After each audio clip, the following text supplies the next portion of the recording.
4th meeting, 2026 of East Windsor Township Planning Board. Statement of adequate notice, please.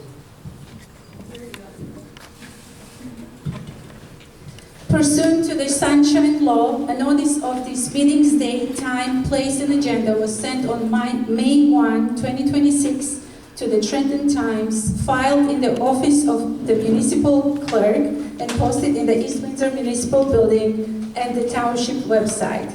All requirements of the Open Public Meeting Act have been satisfied. Roll call, please.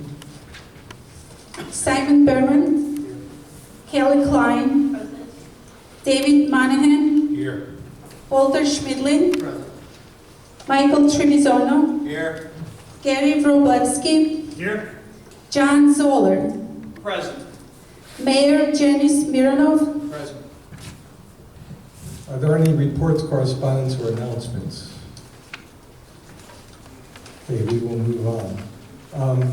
Is anyone here in the public who has something they want to say which is not on the agenda tonight? This is only for what is not on the agenda. Yes. Again, this is only for what is not on the agenda. I understand. That's why. Richard Mantuano, 760 Windsor Prineville Road, East Windsor Township. A few things. Bank of America, what is going on with Bank of America? I know the board, you guys are all over that, but pictures are worth 1,000 words. Obviously, somebody did something catastrophically wrong. Is this being rectified by what they had to move the generator and the operating system on the other side? No. So, do you have other questions? Is that your one item? No. Okay, why don't you do all of them and then see That's if... the typical mayor, this right? is not And then you don't necessarily... answer the question, but This is okay. This is not necessarily planning board, What- but if I can be helpful, I'll try, yes. Can we answer that question first? Finish You up. have a habit of not answering questions. That's what you do at the town council meeting. We make a statement and then you just don't say anything. You look like a deer in the headlights. And we don't get no answers. And after last week, I wasn't here last week, and after what I saw a lot of good people on both sides, on everything. So I'm just asking you, I just asked the question, can you answer that question? Because it's just like, the next question would be BP gas station across the street. What is going on with BP from the environmental protection issue? It's been going on 3 years. I see some deer in headlights. Is there any statement to that? Do you have others, so I can try to answer what I can? And what is going on with the bridges on our side of the town with Robbinsville? With now we have Sharon Road, we have Windsor Road issues, and obviously we have Old York Road. So from the planning standpoint of view, has the county reached out to you guys? Is there any action plans? Because the only thing I get more information from is Monmouth County putting up a sign, please keep the trucks off our roads. So those are the three that I'd like to have answered. Okay. With respect to Bank of America, they proceeded and they did work that was not compliant with the approvals that had been provided in the township. They were issued a stop work order. There was back and forth dialogue for them to do corrective plans and submissions. They have done that. They're working with our construction department. And yes, what you see with the removal of the items that did not belong on Stockton Street, they are reworking the construction according to approved plans. With respect to the bridge, bridge went out suddenly. We did send out communications. Monmouth County alerted us that the bridge and the area of Old York Road in Robbinsville can no longer be serviceable. They had intended to replace the road later in the year. Obviously, at this point, they've closed it. At least they were looking to replace it, so they are trying to expedite the plans and the timetable for that. I don't have any other information at this point. When I do, be happy to update the community. with respect to the roads in that area. Obviously, a lot of the roads had a very bad winter all over the state. Old York Road, or Windsor Brineville Road actually, and Cedarville Road, which are two of the worst. We have reached out to Mercer County to ask for what we call a cooperative roadway program, where they will come out, mill and pave, and we will pay for the materials. I'm waiting to hear back. I'm hopeful that with the condition of the roads that we can have them participate. It doesn't require bidding and a whole long process. So that's where we are. As soon as we hear back, we will let the community know. And I did hear from the county that you were all over them. They said that you were there at 640 Broad. So in your defense, you were there talking to them. On an addendum with Bank of America, the problem I'm having, and I'm in the business of law enforcement and public service protected and data centers. I got 35 years in the system. Bank of America, how did they get so far? We're right at Stockton and Princeton Heightstown Road, under the watchful eye of the town, and they got that far building that before we even stopped them? Where is our inspectors? We wonder why we're having so many problems. Mayor, you and me talked all the way back in January 25 with the council. You started a good program about the abandoned structures.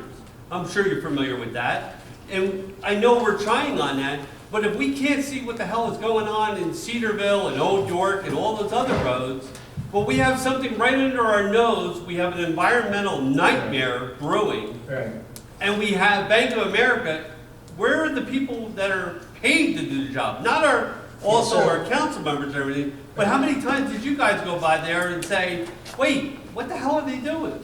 So my concern is with that is, we wonder why we're sitting here for the second week in a row. Can I just answer you? And then we really are here for the planning board. This is really council. I'm trying to be helpful so that It's the planning board. But it is really planning board business tonight. This is really council. We have addressed internally what occurred, and I'm just going to leave it at that for right now. Okay, I appreciate it. Let's not have it happen again. Right. We'll pass on the minutes of March 9th. They not been prepared yet, correct? Yeah. Okay. Why would you want to pass the minutes? What's that? Why would you want to pass the minutes? We don't have them yet. That's all. Okay. EWT PB 24009, Ideal Auto, preliminary major site plan. We will carry that to the next meeting, correct? And May 18th, okay. And the next one is PB 25006, QTS Investment, Mr. Chang.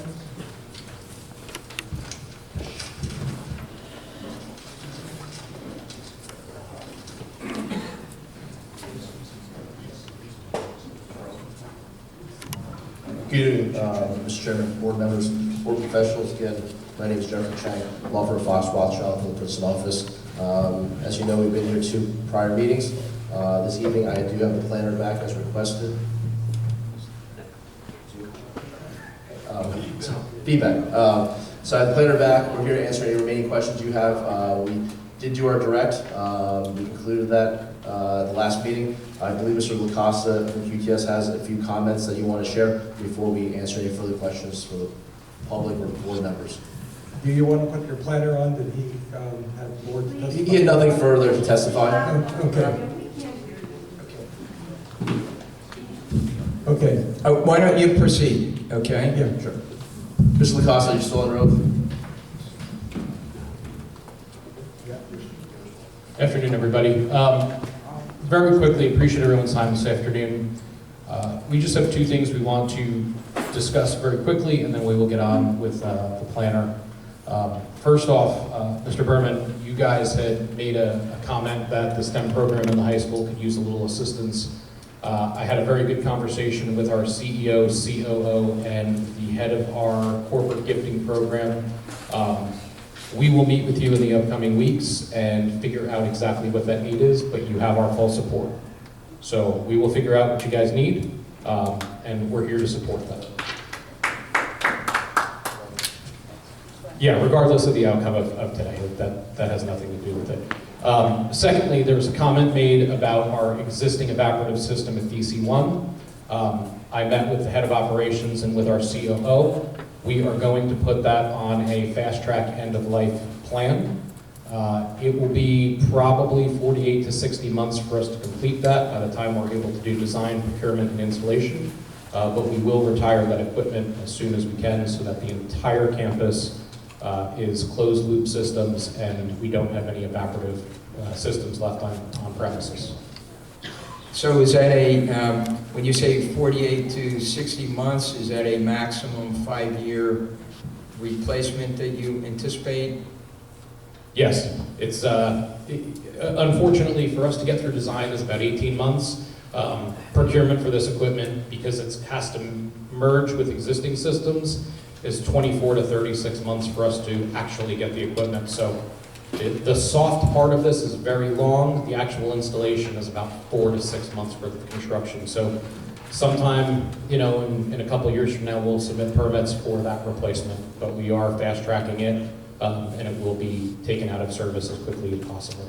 If we can get the equipment faster, Mayor, we will move faster, but that's what we can commit to today.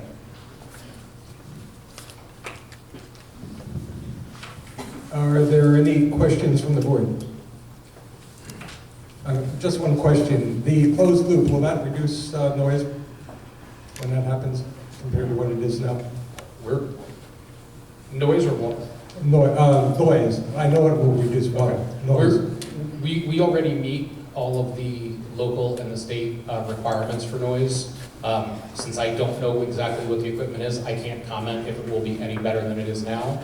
But the evaporative side of that chiller only runs about 25% of the year. There's an air-cooled side to that system that takes up the load for pretty much everything except for June, July, August, and the beginning of September. Mr. Chang, anything else? Yeah, I'm sorry. What would the estimated savings in water be? Can't hear that. Can you talk into the What would the mic? estimated savings in water be going to a closed loop system? I'd have to get back to you. I don't know exactly what the usage of that unit is, and I don't know what size chillers we're going to be putting in, so I can't tell you we're going to save X number of gallons. What I can tell you is it's 4 chillers, it's 3 data halls, so it's N+1, and you're talking about a couple 100,000 of gallons of water total to fill the entire system one time.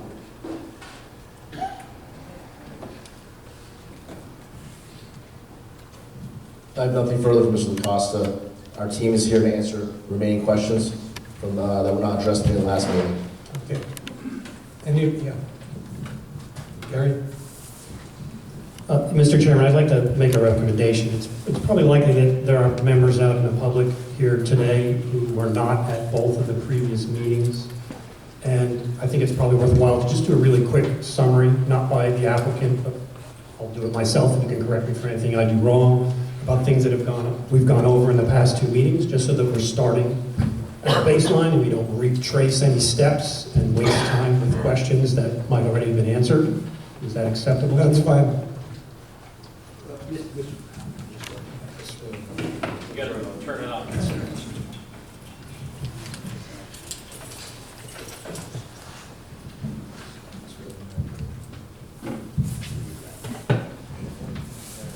Yeah, Mr. Robleski, I have a list of all of the representations and potential conditions that could be imposed upon this applicant if the board acted favorably. So that was something I was planning on doing after the public portion was completed. I don't know if I need a board member at this particular time to make a comment as to your perception of what the testimony would be, because the testimony is on the record. So unless you're planning on telling me something different. No minutes, let him speak. It wasn't new information that I was trying to put forward, and it wasn't a review of variance or other items that might be included. It was just a quick summary of previous testimony, but if you feel it's not appropriate. it wouldn't be appropriate from the board. It potentially could be appropriate from the applicant. It's their application. So if they feel they need to do that, then that's fine. But what I will obviously advise the board is that before you take a vote on this, I'm going to give you a list of various representations that were made by the applicant and various conditions that could be imposed by this board. So again, it's not the board's purview to summarize the testimony. That does not happen in a land use hearing. It's not our gig, it's his gig, and he's got to prove his case. So I'll stand down. I don't recommend you review anything then.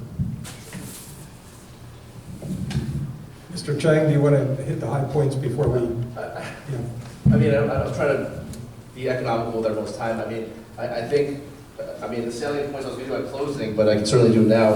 I'll rattle. Mr. Chang, are you planning on doing a summation? I was going to, but would it be helpful, I guess I'm gauging the board, would it be helpful to do it now versus at the traditional end?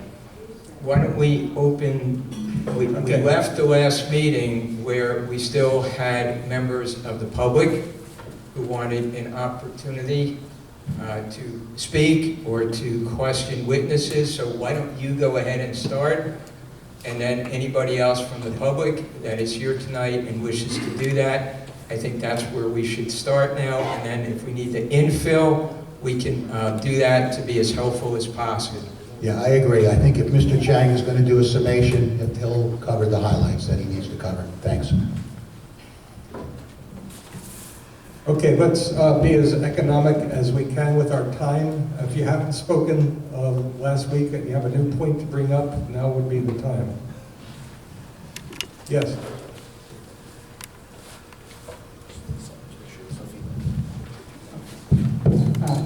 I was not here at the last Give meeting. us your name and address, I'm please. sorry. John Trepper, 128 Aristotle Way in East Windsor. And a couple of comments. One, I would suggest that the board postpone any final decision. What I would suggest is give them a year of full operation. I know that the CPS has made a lot of recommendations or a lot of commitments, comments about energy use, water use, and so forth. We don't really know yet because it's not fully operational. I would suggest let's wait until they are fully operational, give them a year. Let's see if their commitments, their suggestions, their recommendations are in fact real. I assume that their consultants have given good information, but even consultants sometimes get it wrong. So rather than just taking a flyer and hoping we get it right, let them prove themselves to be a good steward, a good neighbor to East Windsor. Give them a year with what they already have, and then, if everything goes well, let them build the second one. Anybody else? Yes, back there. The woman first, and that's all you.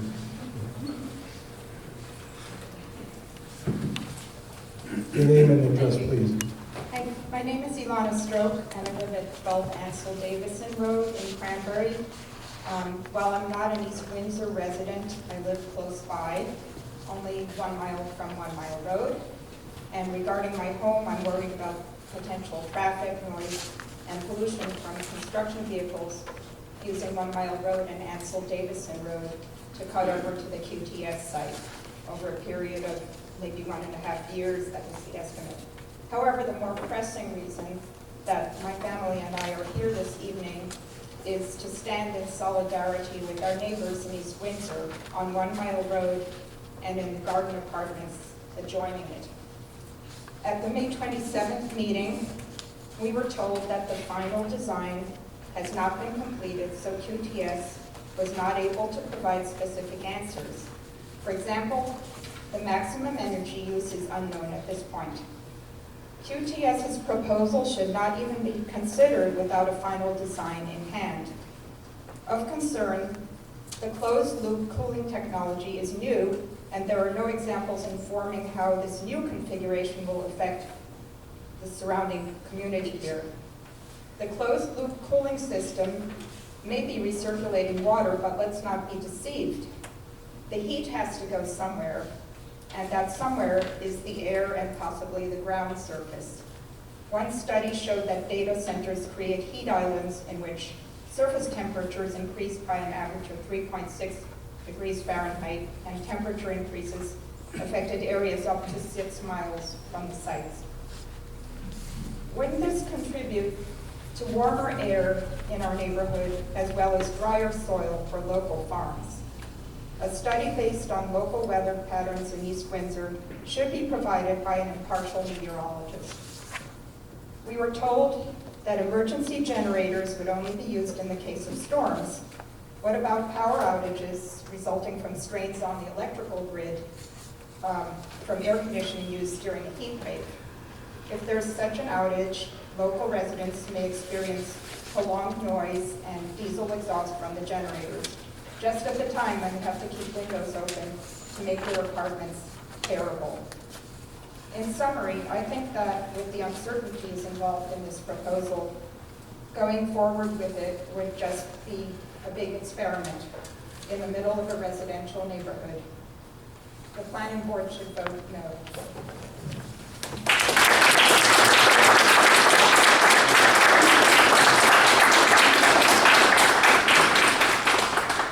I'm sorry, there was one other point. State your name again for the record, sir. John Trepper, 128 Aristotle Way in East Windsor.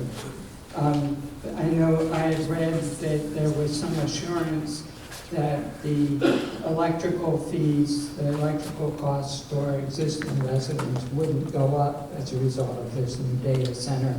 In fact, there was a comment by the consultant that the rates for existing customers might actually go down. If the board goes ahead and approves this, and I hope you postpone it, if you approve it, I'd like to see that comment put in writing with a guarantee that if in fact the electric costs to current residents go up, that QTS subsidizes those rates. If they're convinced that their data is correct, that our rates won't go up, then they shouldn't have any problem guaranteeing that.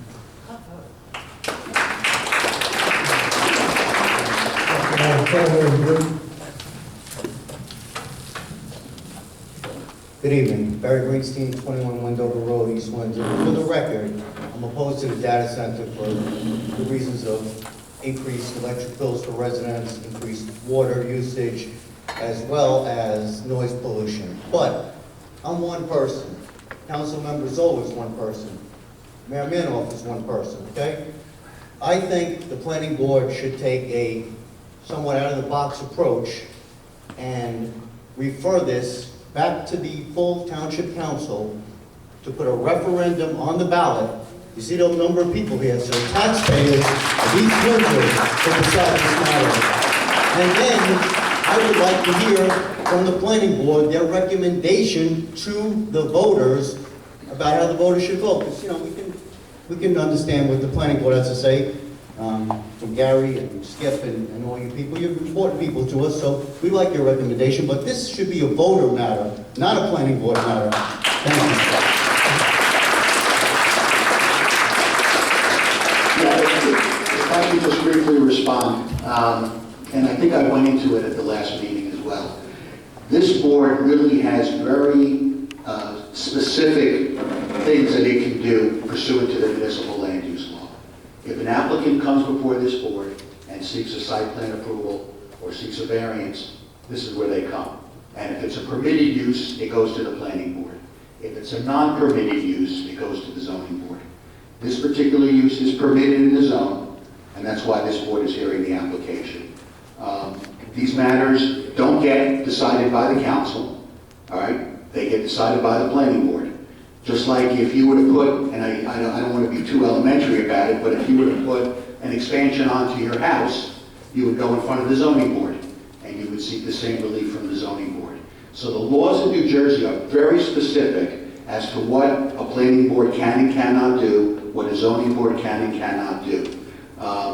And in terms of recommendation, I think that's a great idea, but again, the only thing that a planning board can give recommendations on pursuant to the municipal land use law is an ordinance, is a ordinance for review. So, I mean, a referendum is a whole different kettle of fish. You know, that's something you need to address with the council, but for purposes, well, but this is not the council, this is the planning board. And this applicant is seeking relief this evening, and he's, you know, obviously been here for a few hearings. But I just want the public to be aware of that. So, Mr. Sachs, you're Excuse me, saying... you're out of order. I'm sorry. We have this one I'm to sorry. your right. I was questioning him on what you said. Let her speak first. Okay. Good evening. My name is Jessica DeFalco. I live at 313 Windcrest Drive, right off of 1 Mile Road. I'm also a member of the East Windsor Regional School District Board of Education. So with that being said, a little legal disclaimer that I'm here in the space of a private citizen. Anything that I say here tonight is my own personal opinion, does not reflect the opinion or views of the Board of Education. So I am here to urge you to not let this proposal go through. There are several bills in the state legislature that have been proposed and recently advanced from the Assembly to the Senate. S731A 796, large load charges, S680, S4143, green energy mandate, S3379, A6181, transparency requirements, and A5564, energy usage plans. So with that being said, that there are bills in the state legislature to address the issues of AI data centers, put this on hold until those bills can be put through and we know what the new regulations are going to be. I would also urge you to follow the lead of several other towns in New Jersey that have enacted complete bans on AI data centers in their towns. New Brunswick, Monroe Township, Pemberton, Phillipsburg, and Waterford Township.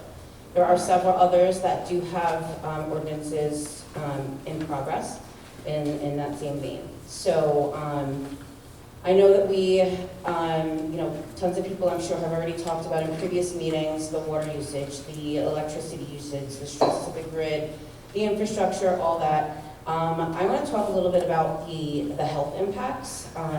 There was a recent study out of the Harvard T.H. Chan School of Public Health where they've done some analysis about the health impacts from a county in Virginia that is one of the largest data center corridors in the world. They're estimating $53 to $99 million in annual health damages from air pollution, and an increase of and additional deaths of 3.4 to 6.5 per year from health issues, from the particles from the diesel generators. Also, the other thing that I really have a problem with, to be honest, is the timing of this meeting. This is the first meeting I've been able to attend, simply for the fact that it starts at 5 o'clock. 5 o'clock on a Monday. Like, everybody's on their way home from work, or still at work. So, also the fact that it usually does, the past few meetings, I haven't been here yet, because they've fallen at the same time, the same night as school board meetings. So I can't be in two places at once, right? I've even thought about coming here first and then trying to go there, and the timing just doesn't work. So I think that disenfranchises people in the town from being able to come out and hear everything, all the presentations, and hear everything that's going on, and be able to speak up and say what they want to say. So that's it for me. Thank you. Mr. Chairman, if I can just briefly respond, just two things. First of all, in terms of the 5 o'clock scheduling, I've been the attorney here for about 5 years. Our meetings have always started at 5 o'clock. Let me finish, please. And I'm sure that they started at 5 o'clock even before my taking that position. So they've historically been at 5 o'clock. So that's a published notice that we adopt every year in terms of our calendar. With respect to your point about these pending bills that are in Trenton, again, I don't want to keep referring to the municipal land use law, but I have to, because that's what guides this board, and that's what guides land use throughout the entire state of New Jersey. When an applicant submits an application, there are time deadlines by which it has to be heard and decided, all right? So that's one thing. But secondly, there's something called the time of decision rule, which states that the applicant is entitled to, obviously, the laws that are in effect at the time of an adjudication by the planning board or zoning board. So although these laws may ultimately may pass through the Assembly and the Senate, and they may be the law, at least for purposes of this application, this applicant can obviously take advantage or disadvantage of the laws that are in effect at this time. So I just want you to be aware of that. Just about the timing, I mean, maybe there just hasn't been something important enough for everyone to, like, this is new. These data centers are new, and the topic is new. So just because something's been done a certain way for however many years doesn't mean that it's still applicable now.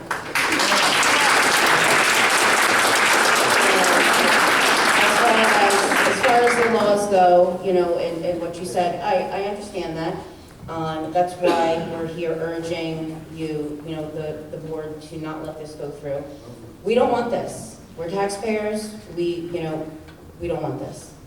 I don't know how else to say it. That's as good as you can. We don't want this. Don't do it. I mean, you know, elections are coming up. You know, things can change anytime. Piss off the voters enough, things happen.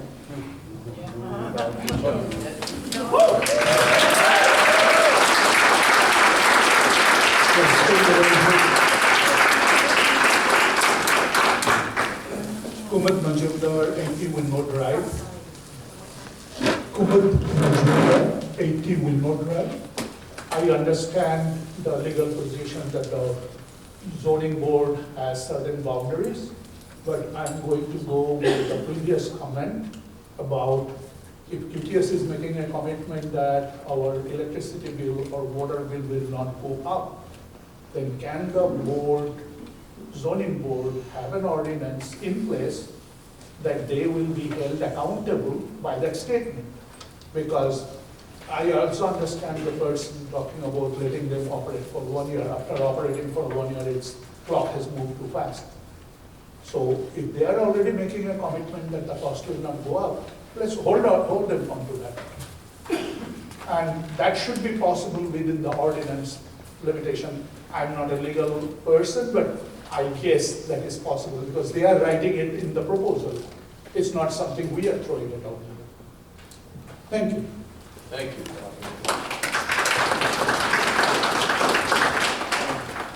I see it. I can't see your face. I can, you're way in the back. Okay.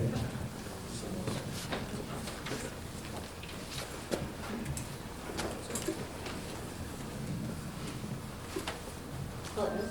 I am Margaret Lumia. I live at 5 Margaret Lumia, and I live at 5 Meadowview Drive. And just a little background, I have a doctorate in public health. And so my question was about, I'm not sure if it was a variance or a waiver last week, about the power lines. And the statement was that they did not want to bury the power lines because they did not want to disturb the wetlands. So first, the wetlands are already disturbed. Second, by burying the power lines, that is a control to protect them because, as we all know, we get storms and other things and the power lines go down, and then the backup generators would have to be used. So now that introduces noise, and I know during an emergency, all the noise ordinances aren't really in effect, and also it pollutes the air with the diesel, which, as we all know, diesel is a carcinogen. And so my question was, what is the justification for not burying the power lines? So just to be clear, we have no control over how JCP&L runs their lines. So up to the property line, they can run them however they want. That's a public municipality, utility, thank you. on our property, we are running the last quarter mile above ground because we have not impacted the wetlands on that side of the campus. That is all still green space. There is a waterway that's still there that exists. So for us to go demolish all of that, it would create more impact than going the last. I'd have to look at one of our plans, but last X number of feet overhead. Yeah, we are in compliance with our DEP plans. Gray shirt, way on the side.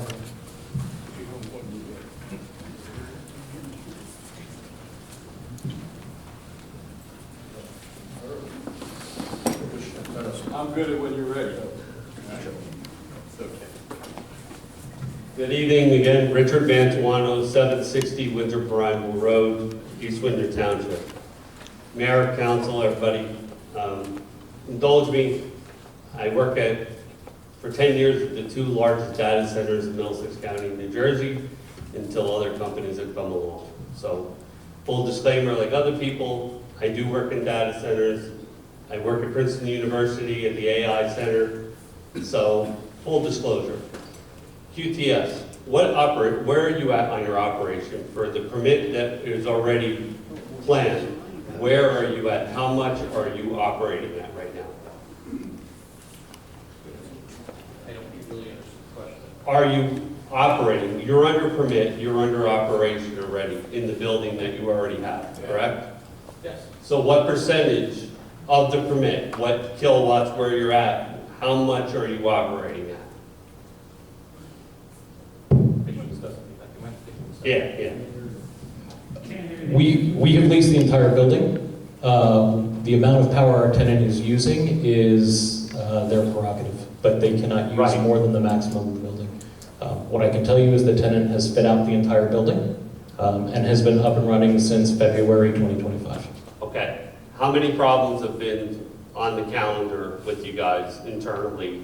Problems with power, problems with water, problems with storage, any problems whatsoever with JCP&L, because I know at a click of a light switch, this side of town goes out worse than our side of town. Has there been any issues? How many hours of operation have you had on your generators from February of 25 to now? Do you have those numbers? We gave those numbers at the last meeting. I'd have to have Jeff pull them up. But to answer your question, other than our grass getting a little too high, we've had 0 complaints in the last 12 years that QTS has had the facility. That I'm familiar with, yeah. Okay, again, I'm going to rely on the record that we submitted, but we had used less than 400 hours of generators since 2007. Okay. So And that includes Hurricane Sandy, which was a substantial amount of that as well. And you guys are already operating, so you're at your max capacity in the building you're at now, under what you've been granted by East Windsor Township. Correct, the building is fully leased. Okay. So saying that, and considering the last meetings, the video, the council was great, everybody was great, the people who talked in this town was great, the people that talked in other towns were great.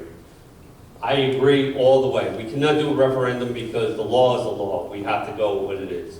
You guys are operating. We know we have a lot of things going on. We just were here not even 4 months ago with another data center on the other side of town, Twin Rivers. We have to learn by our mistakes. We know you're a good tenant. We know you're a good taxpayer. We know you're helping education.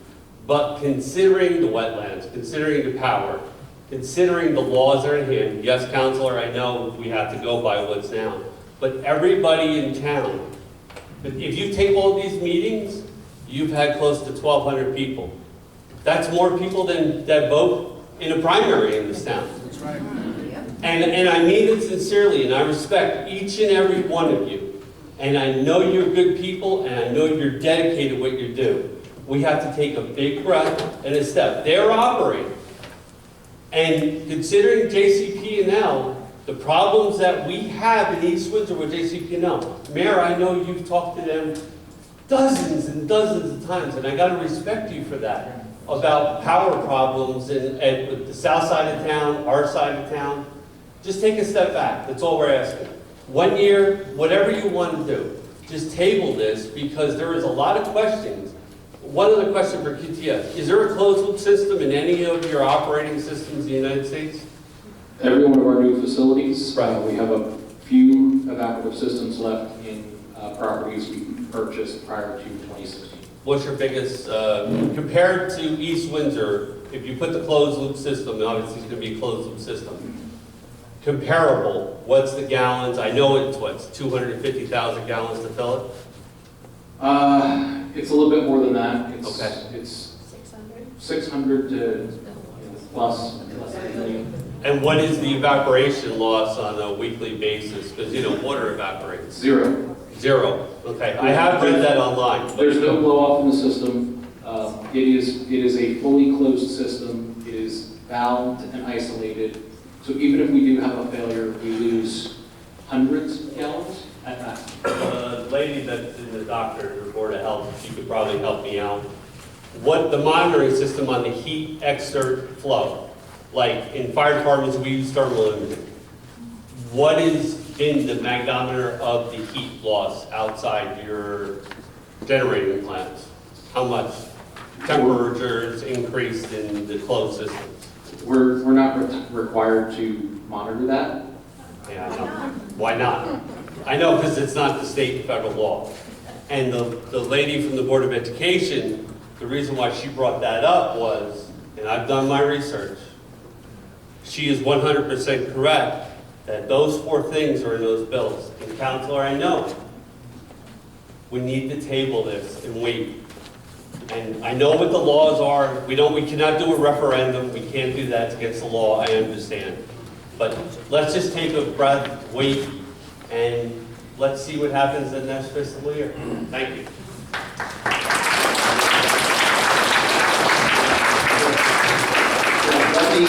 Let me just respond briefly, because I think this is the second time the issue of pausing has come up.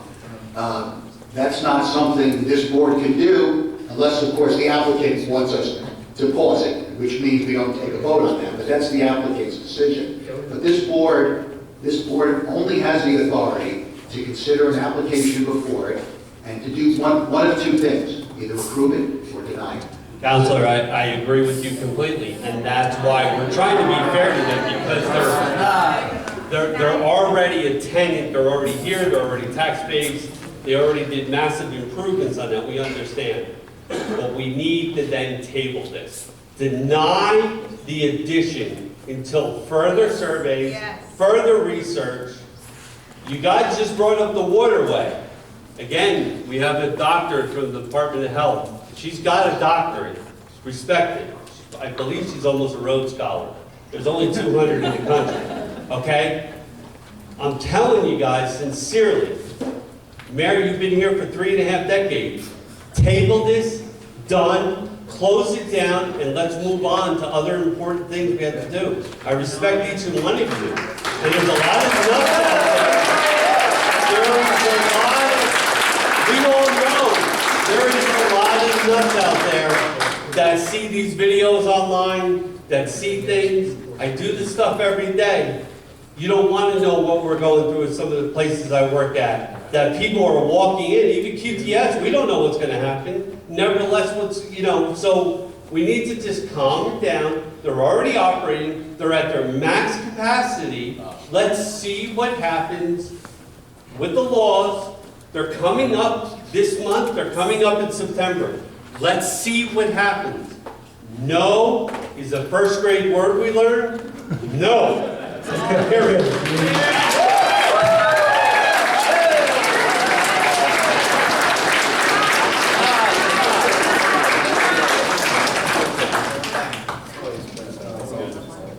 Dave's an attorney. Dave, tell him.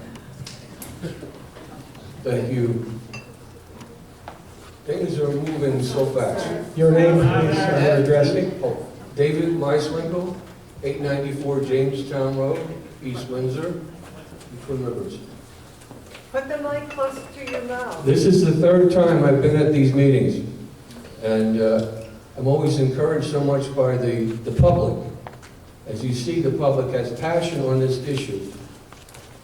This is not a marijuana dispensary store we're trying to figure out whether we should allow, or adult bookstore.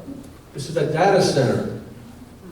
Now, looking at it in the context of a global context, with regards to artificial intelligence and these data centers, digital lifestyle, we are at a transformation period in our lives. Not just here in East Windsor, but throughout the entire country and throughout the entire world. There is a race to digitalize and to dataize, or whatever you want to call it, our lives. So I look at this as two ways to look at it. One is the infrastructure. First, we're talking about the water problems, the sewer problems, the power, the noise, the health, the vibrations, and I've heard commentary before on that from the planning board, and would like to hear the summaries too, as was suggested at the beginning. But even more so, we're looking at, say this is a fait accompli, it's accomplished. You have all this data. What is this data? Does this data violate any of our privacy rights? Throughout the entire world, data is being collected of each of us. So we all have our own little avatar of data. So I would like to know what the data center does, what it collects, as much as they can say, and what contracts they have, if they have any in the government, or would they have any in the government. So there's a two-point thing for me. One is the environmental impact, as I mentioned, the infrastructure, and two, what is this intellectual property of our lives that they're gathering, that's being gathered, that's so important to be gathered, not only here, but in communist China. Everywhere it's being gathered. All right? So I support, as Barry Greenstein mentioned, a referendum, and Mayor Marinoff could do that with her council. She wanted to do that. But I also support what the gentleman says, take your time. What are you in a rush for when there's so many questions here? Let's let it all sift out a little bit. And what are the benefits to East Windsor versus the detriments? I'd like to see that, the pros and the cons, the benefits. And I haven't heard yet how much tax revenue they're going to be bringing in. All right, so please go easily on this, slow down a little bit, but it's an important issue. And I don't know, as far as gathering data and artificial intelligence, whether the moral philosophy has set up to protect us, to protect the freedoms of every American citizen. Thank you.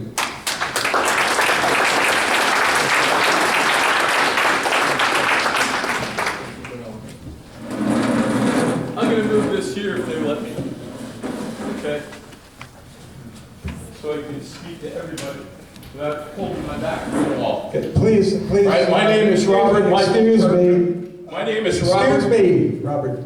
Please limit yourself to 4 or 5 minutes so that other people have a chance to talk to. Pardon? Please limit yourself to 4 or 5 minutes so that other people can continue. I'm going to talking. definitely do that because I talked to the attorney there and he clarified my mind. Mayor Millwoods, is the town getting any money from outside sources to pay for any of what we're doing now? On the record.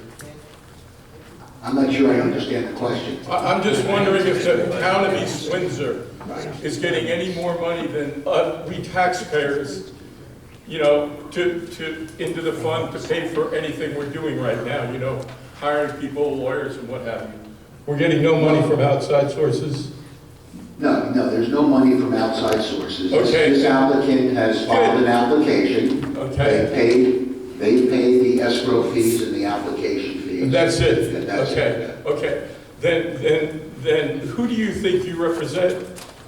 Well, I know who I represent. I represent this board.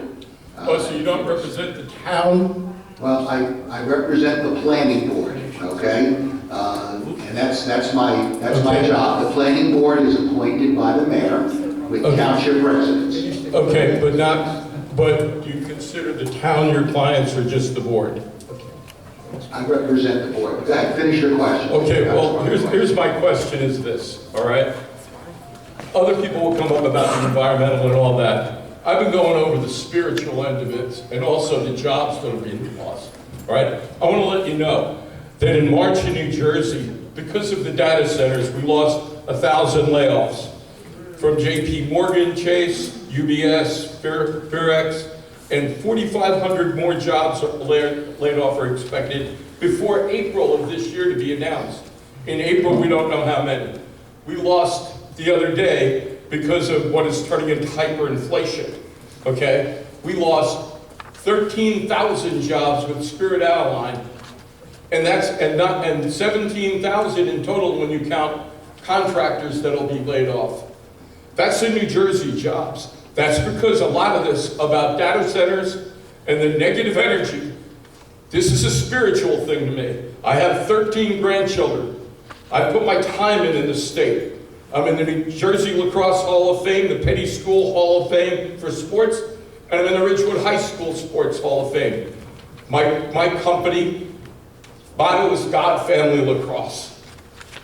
And I know one thing, that when Moses came off of Mount Sinai with the 10 Commandments and dropped them, when he saw people worshiping calves of gold, I understand now that prophets are very important to people and not spirit. And I'm here to tell you, this must be in your mind. Now, I'm going to end it right here. Everybody in this room that thinks we should have a referendum and have a say, as a tax-paying citizen, please stand up. Everybody in this room thinks we should have a vote. Stand up. If you think you shouldn't have a vote, remain seating.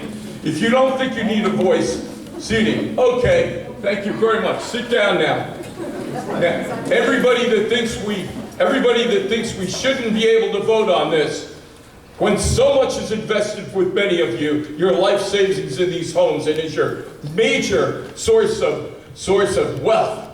How many thinks we should not have a vote, and your neighbors who you're supposed to love in every religion should not have a vote? Nobody stood up. Let the record say that nobody stood up in the entire room. Now I'm going to ask the council, and you're going to try to shut me up now for going. As private citizens, not as board members, do you think your town, your neighbors who you're supposed to love, with their big asset and their spiritual investment in it, do you think they should get a say in this? Please stand up. No one will stand up. Not one of them. Thank you. God bless you all.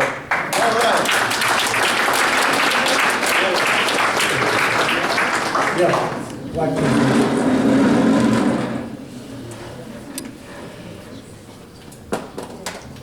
Truly amazing. Good evening. My name is Max Beauregard. I live at 284 Georges Road, Dayton, New Jersey. I have concerns regarding both.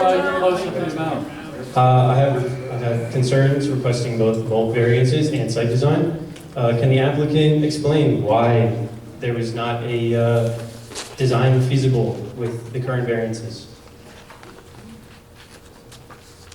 We've already answered that question numerous times in the last two meetings. I think we spent 8-9 hours already, so I'll stand by the record. You know, Mr. Chang, if your planner's here, I'm sure your planner can answer. I would like an answer. And excuse me, Mr. Chair, it's because of you guys that were here again. So answer their questions, please. The planner again. Thank you. Mr. Stearns, did you come back and remember you're still under oath?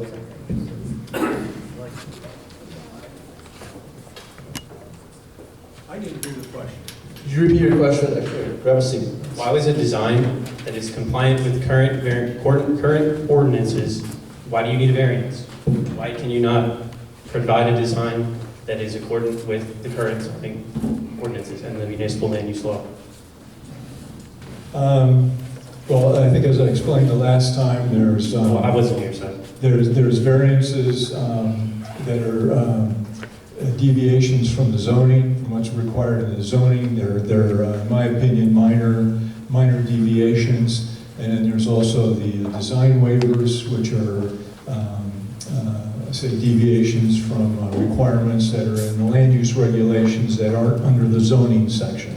Variances fall technically under the zoning section of the ordinance. So you're looking for essentially like, you're looking for a pass. There's something you're not allowed to do and you're applying for an exemption? Yeah, we submitted the proofs. I think that's pretty clear. You We just met said all yes. the proofs, that there's no substantial detriments, and then that's up to the board to decide and whether to vote and approve, grant the variance or not. Thank you. So Stephen, just let me add on to that real quickly. There are certain physical criteria that we have to meet so that we can fit the equipment required to operate the building. Unfortunately, that floor to ceiling, and the rooftop are slightly higher than what is currently in the zoning use, which is why we're here. We have an existing building that has a setback. We are looking to match that so that the campus looks uniform from the road. The variances we're asking for are minor and practical in nature, so that we can do this in a way that works for any potential tenant, which keeps us from ever becoming obsolete. And they're also so that we can keep a certain aesthetic of the campus so that it doesn't look disjointed. It looks like something that was meant to go together. Okay, thank you. Secondly, the East Windsor Master Plan states that they intend to put a focus on preserving environmental resources. How is a large-scale data center, fit that master plan? How does that in accordance with the master plan? Well, we have all our DEP permits. We've okay, sorry. We have our DEP permits. We are preserving most of the environmental corridor there along tributary of the Millstone River. I want to add, we've had a lot of folks say that this is a AI facility, that this is a major data center. In practicality, this is a very small data center. This data center is going to be utilized by numerous small clients. This is not the type of facility that any of the social media folks on your phone would be interested in. This is not the type of facility that ChatGPT or Claude is going to be coming after. This building is going to support tons and tons of medium-sized businesses that need a place to host their computing. It's big data centers are gigawatts. They're 12, 15, 20, 50 buildings on a parcel. That doesn't mean it has to happen in our backyard. You know that we've been there for 20 years. UPS has been running that for 14. McGraw-Hill for 6 prior. And if I knew then, I'd be here then. I just found out. Just for record, you do not live in East Windsor, correct? Dayton? No, but I live miles away. Okay, gotcha. Dayton, New Jersey. Gotcha. So what? I'm a concerned neighbor, sir. Because the air station Lastly, the data center does abut in the rear to a kiddie kingdom. There's a kids' school. The Honeygrove School is backyard to backyard. If you look on maps, it's less than a mile away. These are children that are going to be affected by the RF frequencies that are put off by the servers, no? There's no scientific evidence of that. No evidence to suggest that electronics produce EMF frequencies and RF radiation? Not within a precast concrete building a mile away. Thank you.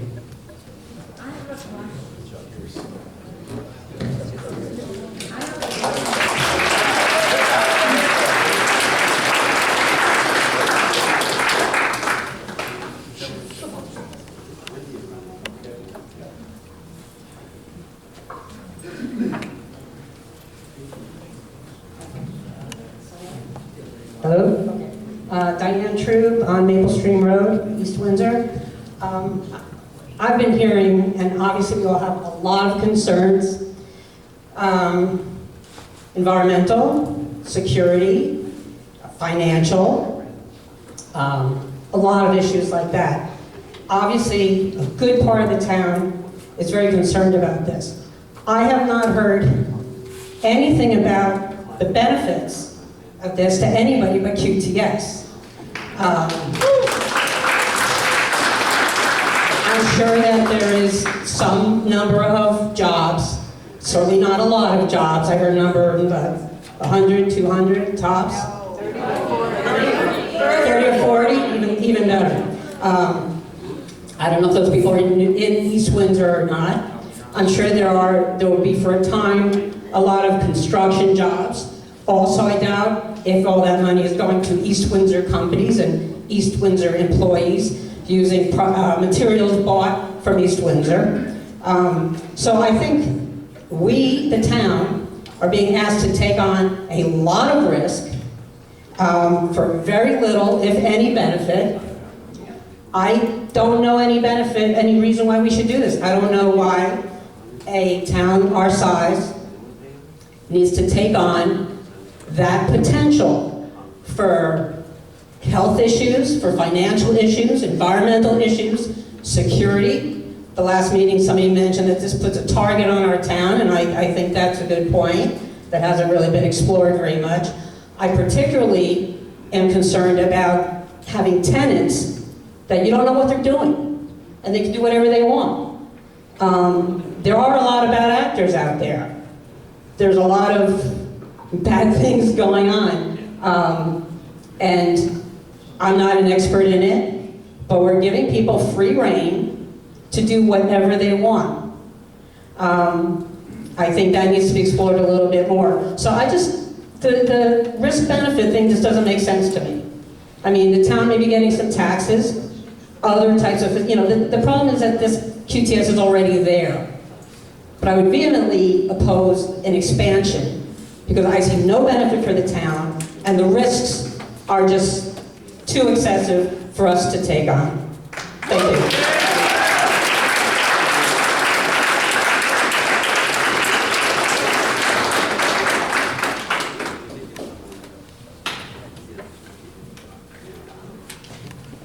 Jeanette Bergeron, Hamilton, New Jersey.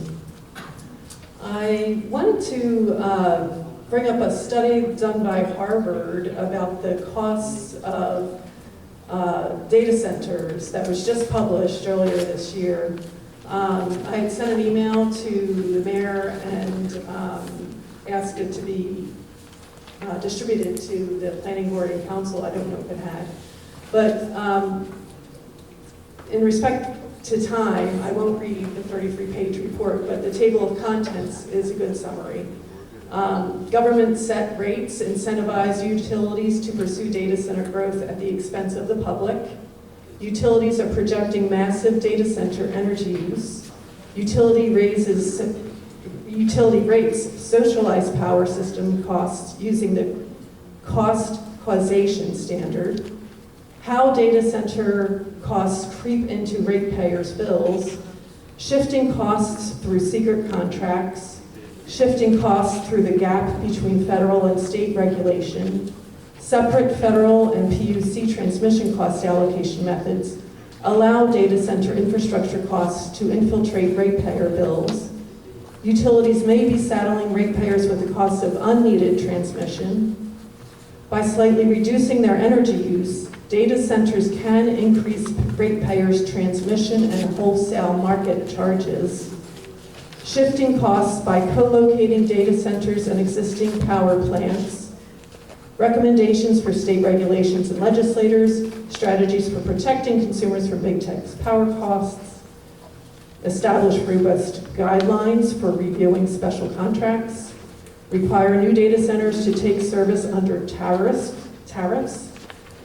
Amend state law to require retail competition and allow for energy parks. Require utilities to disclose data center forecasts. Allow new data centers to take service only if they commit to flexible operations that can reduce system costs. Subsidies hidden in utility rates extract value from the public. Data center subsidies fail traditional benefit cost tests. Data center subsidies interfere with needed power sector reforms.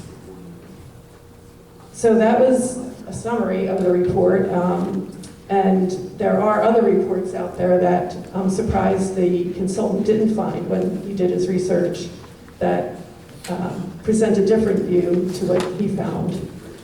Thank you for your time.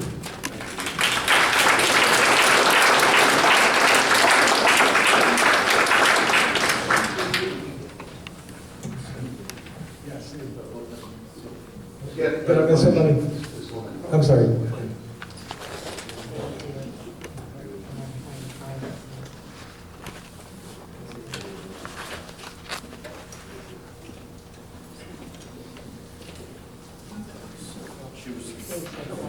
The woman over there. This is Catherine Hunt.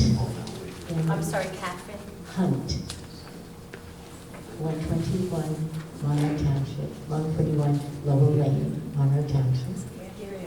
Catherine, put the mic close to your mouth. There you go. Okay. All right, you got that. I'm an RN, public health nurse, community health nurse. And just wanted to talk a little bit about the effects of the high electricity prices on our public health, on our clients, and on people in general. And let's talk about seniors, because we're in the senior facility. Okay. I wanted to talk about the effects of the high electricity prices on our clients and seniors especially, considering we're in a senior facility right now. In New Jersey, our electricity prices have seen one of the highest increases in the nation. Average residential costs jumped 17 to 20% between 2024 and 2025. We're on a grid, and we were told that these increases happened because of data centers that were built in Pennsylvania and Maryland and Virginia. So the grid is regional. It doesn't cover one town or one state. It covers 14 states and an entire region. So what happens to the seniors when we have such a high rise in our costs of electricity? If my phone will hold still here.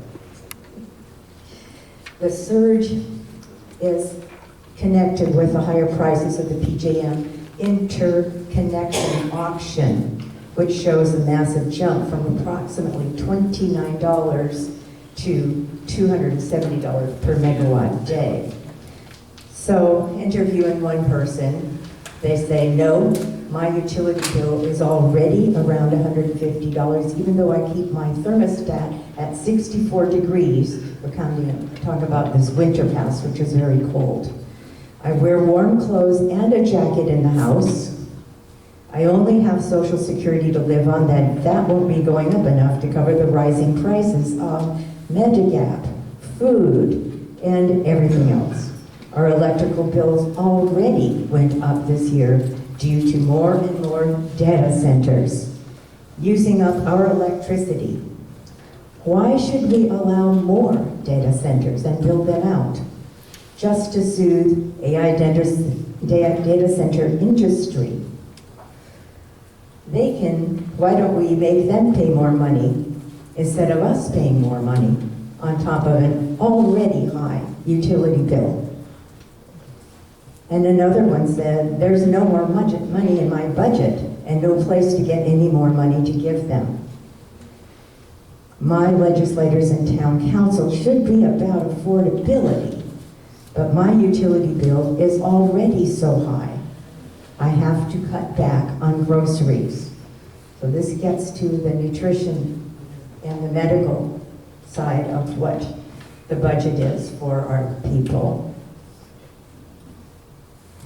Another one says, no, I keep my small apartment temperature so low, 68 to 69 degrees, but I'm still getting a bill between 135, 150 per month, and I'm wearing warm clothes in the house and layering. I warn everybody who comes over to my house to visit me that the house will be cold, so wear warm clothes. I sacrifice already, and I would have to slow down even more on groceries if more data centers grow. And then a few minutes later, I talked to them again, and they called me back actually, and they said, I just saw my new electric bill after we talked, and it is $368.14.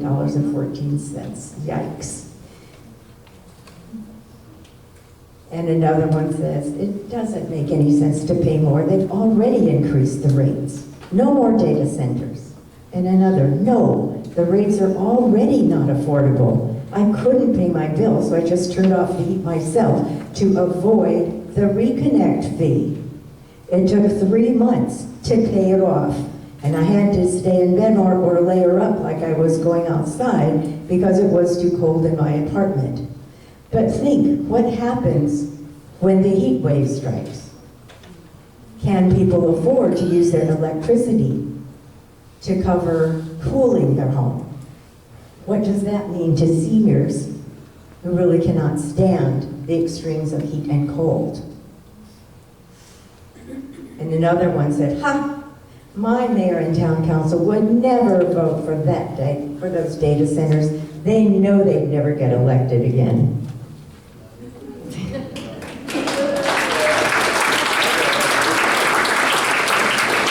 All the people that I've spoken with say no to data centers. 0 people think this is a good idea. So I urge you to deny these variances.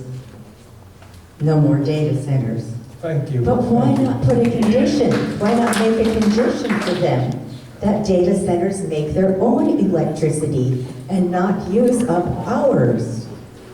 Why not? Why not allow them to be good citizens? Well, many data centers actually do build solar arrays or wind farms directly on campus.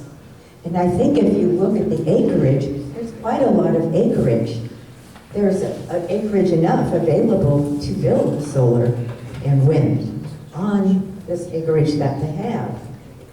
These are often paired with battery energy storage systems, that's called BESS, to ensure continuous power supply in spite of the intermittent nature of renewables. You could put a condition on this proposed build-out that they make their own energy and help them move out of pariah status and become good neighbors, pull themselves up by their own bootstraps. Thank you. Like we do. Thank you. Thank you.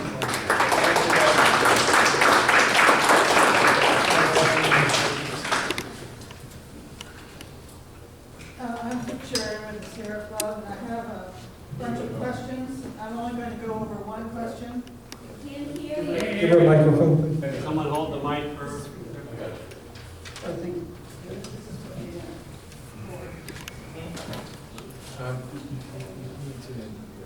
Give it to the attorney. Give it to the attorney. But if you pass it out, it will help. Thank you. So, I think that you're going in the right direction regarding the closed loop. I think it would help a lot to understand the issues related to the closed loop, how it functions, what happens to the hazardous waste that comes out of the closed loop. My understanding is that you're now going to replace the older equipment from the original array. Do I have that correct? Yeah. And I think that's a step in the right direction as well, because you'll be using more efficient equipment. So what I want to do is I want to focus on the diesel generators. The diesel generators are terribly polluting. They create formaldehyde, benzene, all kinds of stuff comes out of diesel. It's the worst fuel you could use. The fact that you've already used the solar array, that McGraw-Hill was progressive enough to think of using that from the beginning, was big. And it would be very helpful if you all would figure out a way to use solar to back up some of the other components of the new phase. You've already demonstrated that the solar array will work for you. I don't think there's enough room on your site. You would have to contract with another site to get that solar array in place, but it would prevent the creation of all that formaldehyde, benzene, etc. In the neighborhood. And I think it would be a really good move on your part. It also would probably save you quite a bit of money because solar is very cheap. Once you've got it in place, it doesn't cost very much. So there are a lot of reasons as to why solar would be a good idea. Or it could be something else. It could be some geotechnical equipment solution. I'm not suggesting it only solar, but I think solar is tried and true, and you already have familiarity with it. A lot of developers are unfamiliar with solar, and it kind of gives them pause. But you, as a company, already know how to operate solar. I would suggest that a landscape plan would be useful because I understand that the current array sometimes doesn't look particularly good.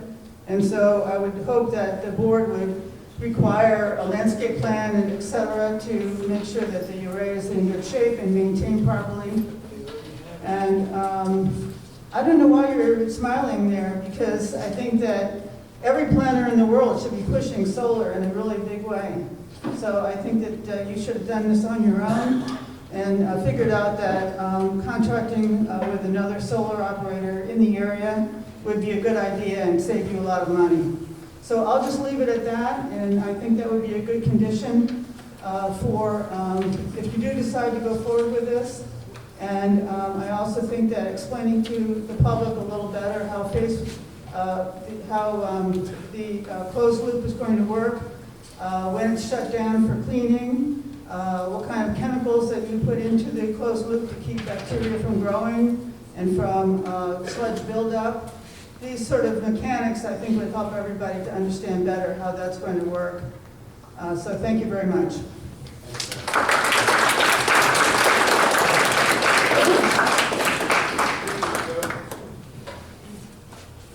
My name is Linda Romanowski. My address is 836 Jamestown.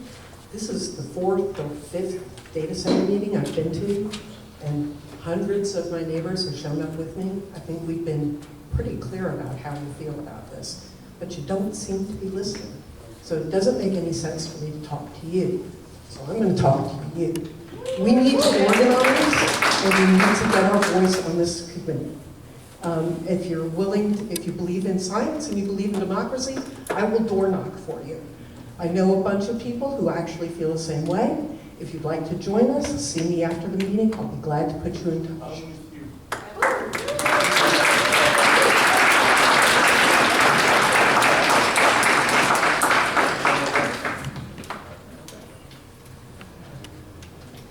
Good evening, everyone. My name is Natisha Felton. I own Fort Glenwood Circle here in East Windsor.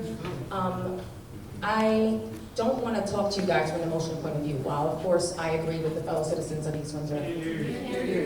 I don't want to talk to you from an emotional point of view, even though, of course, I agree with my fellow citizens and taxpayers of East Windsor.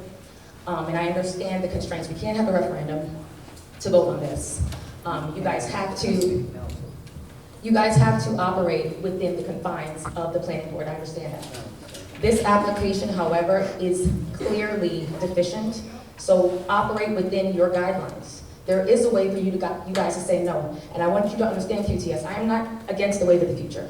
I understand that data centers are a necessary part of our infrastructure in general, globally. We cannot say no to everything. However, because there's so many things here that we've asked that you guys just don't have the answer to.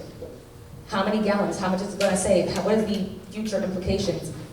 It needs to come back, deny it today, under your current guidelines, under what you can say this is deficient. What variances would not pass? Because I want you to keep in mind, if you pass this today, that sets a precedent.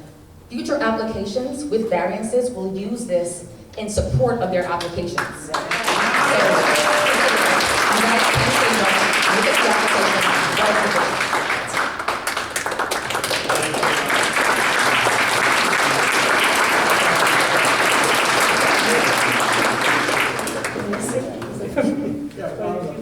let her speak first.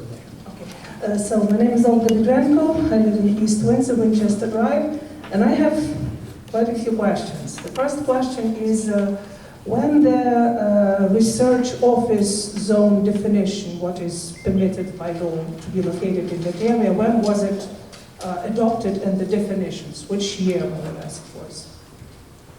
Research office zoning. Yeah. Why don't you proceed? Yeah, because UTS mentioned that there was a data center, McGraw-Hill data center there for 20 years, but I think that we are talking about two different scales. Whatever was McGraw-Hill, whatever is data center one now, it's much smaller than what is planned. At March 9, the first meeting, there was a question from a board member. What's the total power demand for two data centers combined, and what will be the sources of power? From the remarks of the chairman of the board on the following meeting, I understood that he realizes the scale, but the public never heard the numbers. So the question is, we say that there are some smaller variants, like a little bit of height, a little bit encroachment on the creek, but if you look at this project in its entirety, not just as stage 3, but 3 stages in total and 2 data centers in total, you need to see how it compares to the township, to the power demands, to the power use of the township, and what impact it can have. And it has to be a cumulative impact analysis before you can proceed and vote.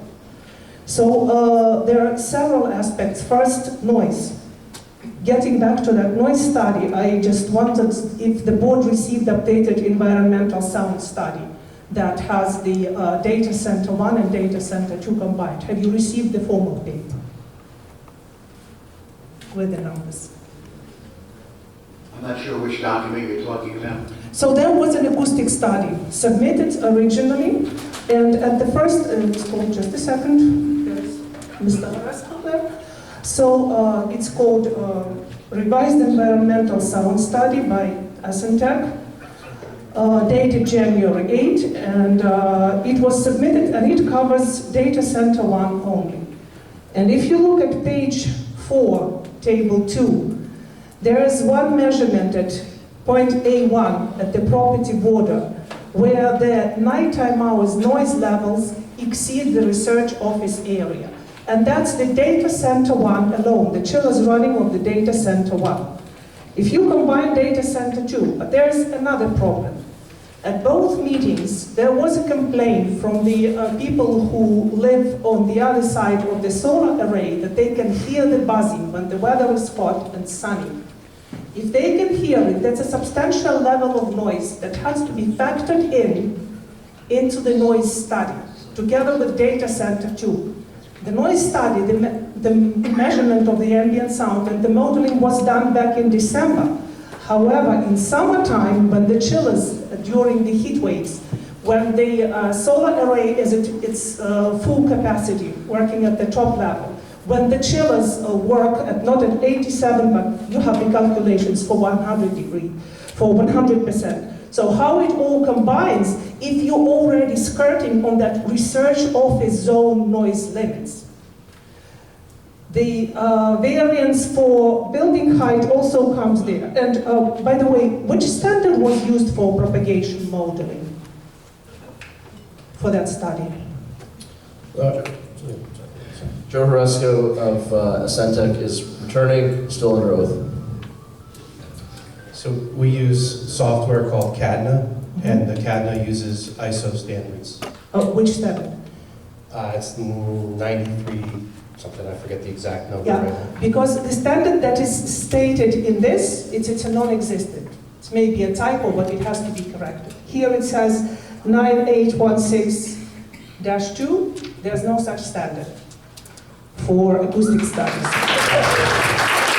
Next question. Which mechanical plans were used for modeling?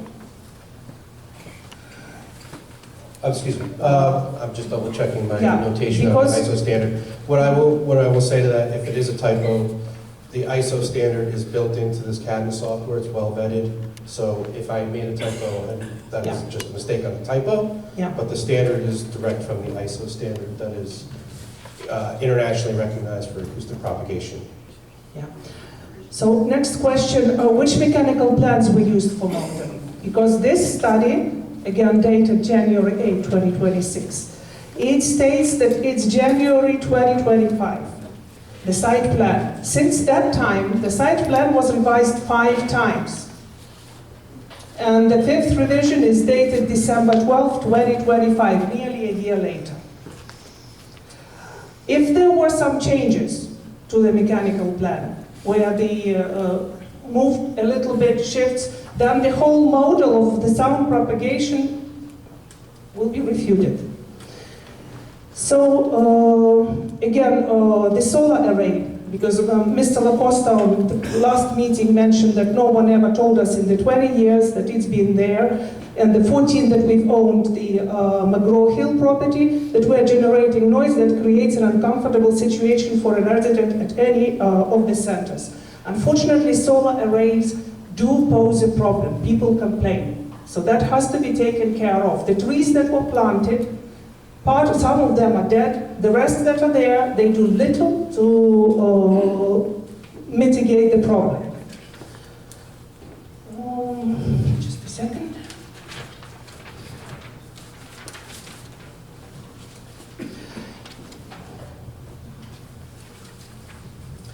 Yeah, so just to sum up with the noise problem, so the ISO standard has to be updated, and then I'm wondering why the board doesn't mention that the cumulative study for both data centers and for solar array.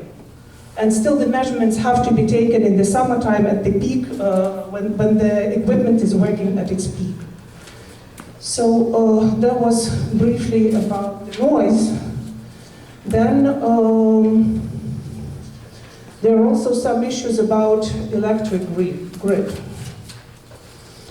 So once again, research office zone permits, as the QTS lawyer mentioned several times, computer centers and data centers. And again, do we have the date when that zoning was defined? When the computer and the data centers were?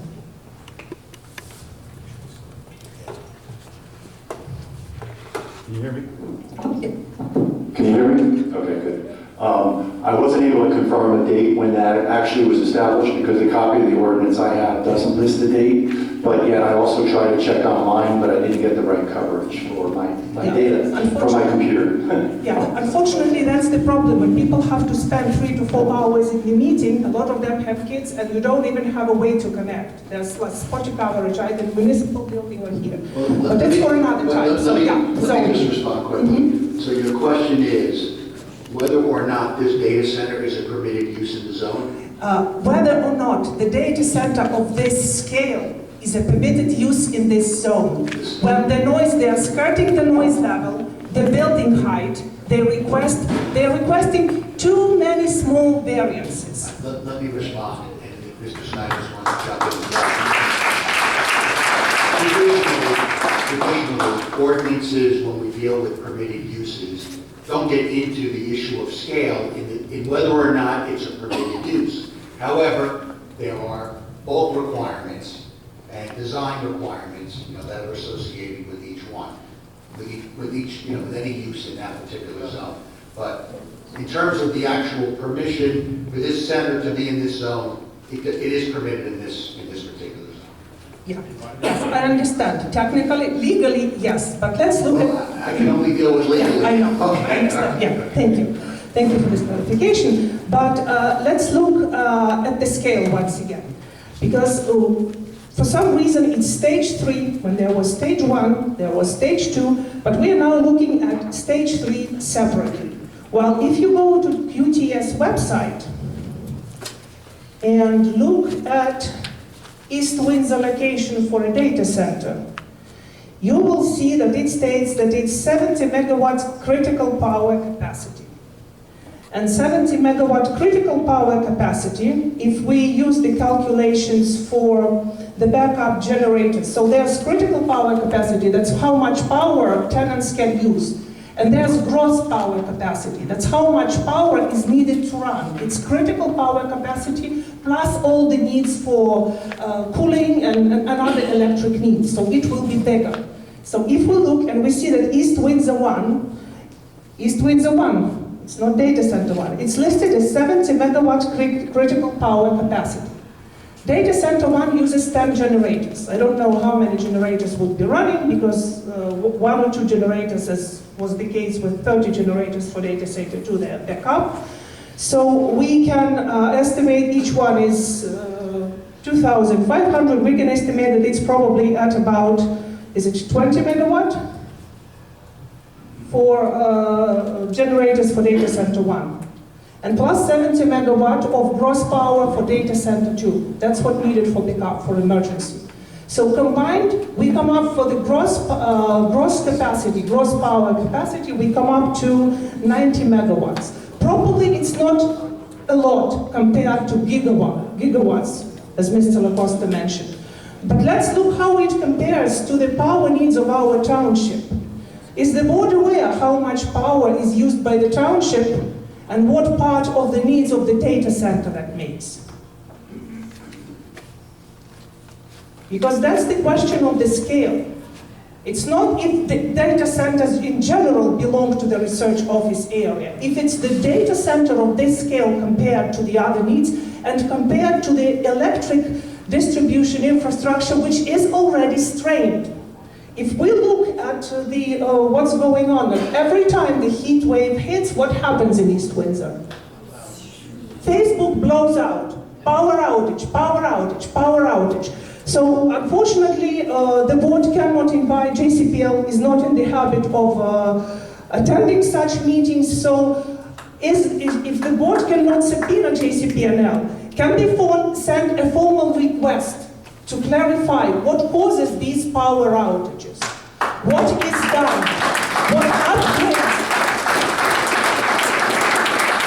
What upgrades are needed to make sure that when data center 2 comes online, and although they will have their dedicated substation and their dedicated transmission lines, in case there's high wind, if it's overhead transmission line and it breaks, it will affect the local distribution network too. So we need to know what is planned, which upgrades are planned, because it's good that we, with the planned substation and transmission lines, QTS will have an uninterrupted power supply to their data center. We're very happy for them. But you as the board need to make sure that the rest of the city will also have an uninterrupted power supply.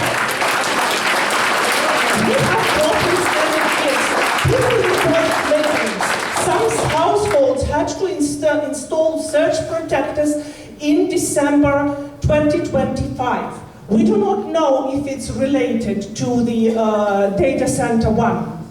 But we need these answers. We need these answers from JCPL. Which upgrades are needed and who is going to pay for those upgrades? Because at the previous meeting, UTS made it clear that they are paying for their substation, they are paying for their transmission lines. Whatever happens to the grid, if some failure because of transmission line, because we had EF1 and EF2 tornadoes landing in Mercer County. So if something happens to overhead transmission lines and it triggers an event in East Windsor, transformer blows, we are going to pay for that. We, not UTS. So that's questions, some questions for JCPL.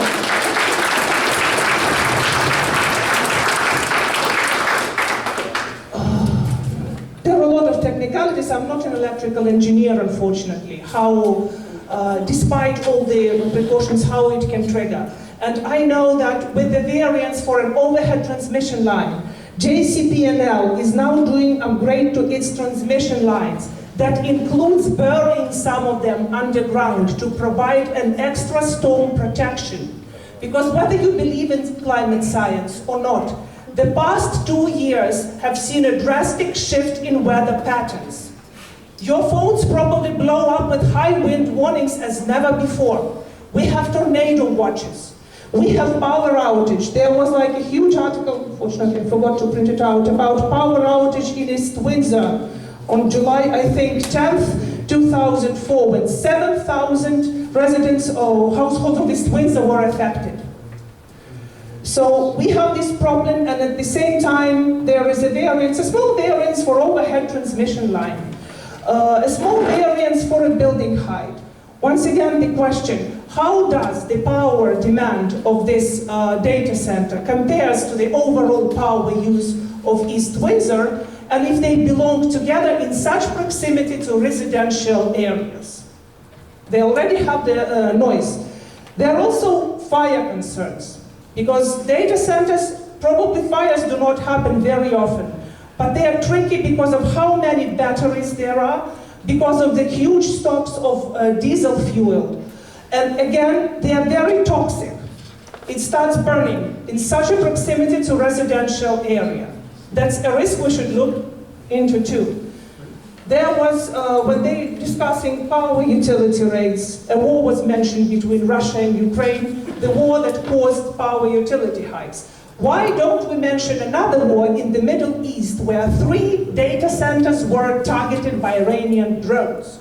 So that also poses a public safety concern, because QTS, unfortunately, it's not an ancillary data center, a small collocation with small tenants. They pose themselves as global. They pose themselves as some of their data centers are a critical infrastructure, which can easily become a target.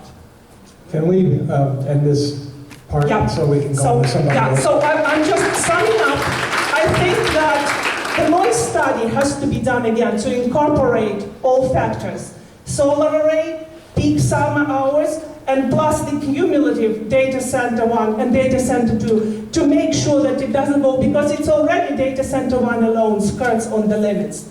And a cumulative environmental impact report has to be done that covers all 3 stages, both data centers. And I have one more small question to QTS, because it's curious. I was surprised to see that. Keep it small, please. Yeah, it's small. It's really small. The same website where they list East Windsor 1 and they show 70 megawatt capacity. I'm scared to think what will be East Windsor 2 and where it will be. Because this looks like combined 2 data centers. Thank you.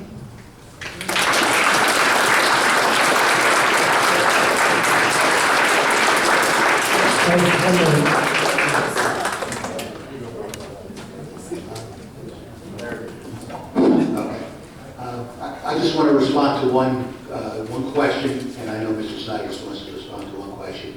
You said, could we subpoena JCP&L? No. Okay. This is not a court proceeding. We don't have subpoena power. And I do know, and I think the comment was made, and I do agree with it because I've been doing this long enough. Let me just finish, please. I gave you all the time you needed. Let me just state for the record. State agencies, utilities, invariably do not come to hearings. All right, that's just the way it is. It could be the New Jersey Turnpike Authority, it could be the state DOT, it could be any other state agency, it could be PSC&G or JCP&L. And I know Mr. Snipes, you had a question about energy capacity, and I know Mr. Snipes. Yeah, thank you. Can you hear me okay? Yes. All right. With regard to you were asking, is JCP&L planning any new improvements to the area? I just wanted everyone to know that this board actually had a hearing wherein JCP&L is expanding some of their supply to the area. And the board had to review those applications in order to make sure that they were being done in accordance with the land use law. So we should expect a rate hike now, because we are And it was going to pay for that. If I can finish, they were also upgrading the supply to the area. So I just wanted you to be aware of that. I'll release their testimony. Excuse me. Is there a way to send a formal request? And is there a way to send a request or an inquiry to JCP&L and to figure out what those power surges, lights flickering, power outages, every single heat wave, what are they triggered with, and how they're going to manage that? I would suggest you contact the Board of Public Utilities, and hopefully you get a response. But I know JCP&L will probably not respond to you, or any other utility company, sure. What about you? What about the board? Yeah. They're not going to respond to the board either, unfortunately. I mean, I would love to have JCP&L here because it would answer a lot of questions, but obviously they're not going to do that. Yes, sir. No, I have a quick question to the planner. Sorry,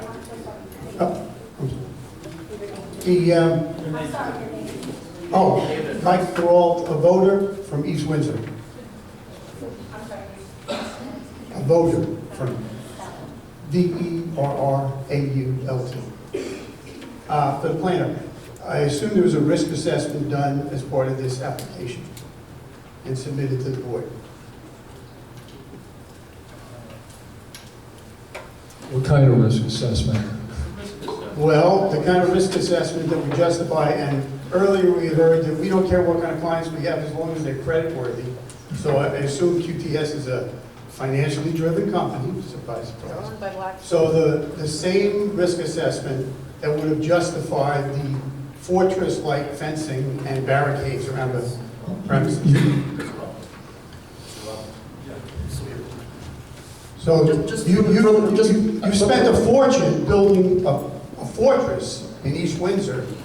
You had to have a risk assessment to justify. So that's not the question. I mean, Mr. LaCosta can answer that question. That's not a planning question. A planner in New Jersey worries about the actual justification for variance design waivers. Has nothing to do with what you're asking. But we'll answer your question if that's okay. What? Yeah. So go. So physical security is very important to data center. It's driven by our tenants. To be totally frank with you, we keep putting up fences. They cost us lots of money. There's no return on investment for it. It's a requirement by the companies that want to lease the space. Financial institutions, pharmaceutical places, hyperscalers, social media platforms. When we sign leases, the leases dictate certain amounts of physical security. I'd love to not do it. It's a pain to install. Yeah, we really should contact the high school and ask them to do the audiovisual for us. Well, we got some louder stuff, so at least we could try. It is better than last week, I give you that. But that outer fence is mainly the deterrent, right? It keeps, we use a very formal term, it keeps the looky-loos from making their way to the front door, where one of our tenants may be, let's say they're financial in nature. They may be doing something that there are regulations around their data and the privacy of it. It could be healthcare related, and there are regulations around the security of that data. So the fence, while yes, it's a big fence, it's as unobtrusive as we can make it, is really just a physical deterrent to create a barrier between the tenants who request it and outside people. For the record, I totally detest you saying it's to keep the looky-loos away. No, that's not why it's there, to keep looky-loos away. It's there because there's a reason, and people aren't requesting that type of fortification unless it's a target. And I dare anybody in this room to find any fortification like this. Go down to Fort Dix, you'll see it. Go down to McGuire, absolutely you'll see it. Go to the Earl Munition Center where they have atomic weapons, you'll see that type of fortification. But you won't see it in front of a bank, you won't see it in front of a pharmaceutical company across the street from you. You won't see it there. I couldn't agree more with you. This is putting a target here, and I'm surprised that nobody from the planning board hasn't raised their hand and said, why are you so defensive in your property? I agree totally with the sound and the electrical issues and water issues. They're all very valid, but I think we're missing a big point here. He's told us that their clients demand security. From what? Looky-loos? Sorry, I don't buy it. The other thing you said last week was it was a little blip in our water use. A 2-year blip isn't a blip. And we had the water person show us that it wasn't a blip, it was a 2-year blip. So I question the validity of your framing, put it that way. We really have to start looking at what we're putting here and now expanding it and expanding that risk. Because the other clients that are coming in as part of this expansion are going to demand security from what? We heard they talked to the police department about, oh, can you use your radios in this part of the building? That's not what we're concerned with. We're concerned with who wants to get in there and who wants to access that. Who are these players that are going to be coming into our town to look at this site? This is something we got to start looking at. The other thing is, planning board, you're our eyes and ears. And these eyes and ears out here vote. And in 6 months and 2 days, they're going to vote again. And they're going to be looking at your actions and say, are those the eyes and ears that we want for our eyes and ears? Think about it.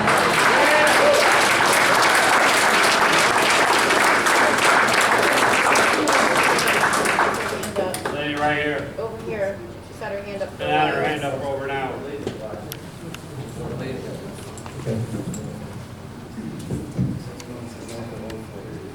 Hi, Michelle Solomon, 201 Oak Creek Circle. So I just, first of all, Mr. Chang, I think your dismissive looks and shaking of head has been very, very... Michelle, you gotta speak up. Sorry, I was just saying that Mr. Chang's shaking of his head and his dismissive looks has been very disrespectful to all of us. I agree. I think I would just like to know if the executives from QTS, if any of you have a data center in your backyard? Anybody? I don't think so. I just think so. Actually, most of our leadership lives in and around Ashburn, Virginia, which is the most populated data center area of the That's country. most, do you people here? You people sitting here, do you Oh, live I'm sorry. there? I live in New Jersey, but no, they haven't proposed the data center in my Okay, there you town. go. So not in your town. But In my town. they Put are. one in your town. But hold on. So there's I'm in Scotch Plains. I'm 4 miles from the data center in Kenilworth that everyone's talking about. I don't have a problem with it. I understand what they're building there. I will not be publicly or Well, privately you saying. can't. I mean, how can you? I could. No. It would, you would probably lose your job, but. I might, but. Yeah, so to our council, I've said it before, I'll say it again, you live here too. Why? Why would you want it? You have an entire town of people who don't want it. I don't understand what's wrong with you people who you want it. You know, you live here too. I know you've been very comfortable in your seats for over 3 decades. Well, now we have a lot of social media. We will campaign against each and every one of you. To the Board of Ed woman, I would really like to get those bills because I will be writing to every senator and assemblyman who are sponsoring those bills, and I suggest every single other person in the street does the same. So this is ridiculous. And those fences, I wasn't here at the last meeting, I was here 2 before, so I'm driving home, and I am a conservationist, I'm sorry, my heart bleeds for animals, and I see this little family of deer sitting outside that fence, looking like, what happened to my home? You know, like, this is ridiculous. How much more land are we going to turn into buildings?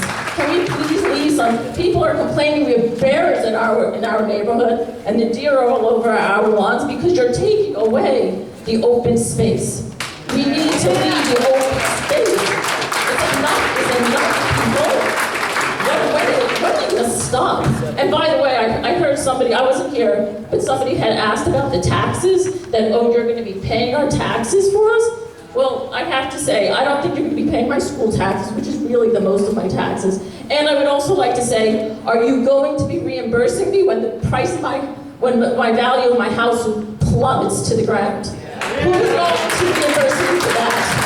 You think if my taxes go down by a minuscule, that's going to make a difference in my not being able to sell my home and the value of my home going down? Have you lost your minds? So that's all I have to say. Thank you.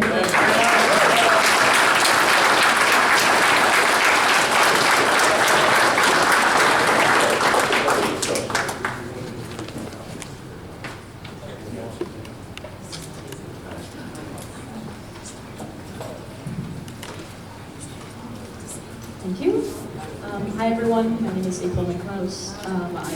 Speak up there. Speak up, we want to hear you. Apologies, I'm very soft-spoken. I will try my best to be loud. You're good. So, and if I'm quiet again, just yell at me again. So my name is April Nicklaus. I'm presently a resident of New Brunswick. I was born and raised here in East Windsor, Windsor Prineville Road. I'd like to clarify some facts that were shared at the prior meeting to ensure that I and everyone else have an accurate understanding of the details of the testimony, specifically for Mr. LaCosta. Yes. Questions for Mr. LaCosta? So, Mr. LaCosta, I want to read off some quotes from things that you said in your testimony at the meeting last week, just to get confirmation that the quotes are accurately reflecting the testimony that you gave, and free to let me know if I'm getting anything wrong. I did review the video and transcript of this meeting posted online shortly before coming here, so I hope that that'll hasten the process and that I won't get any details wrong. But to start off, Mr. LaCosta, you said during the last meeting, quote, "Our water bills have been pretty much static for the last 15 years. There was a blip in how much water we consumed during the construction of our addition, but that blip has since come back down," unquote. Is that accurate testimony? That is correct. During our construction, we did have an increased water usage.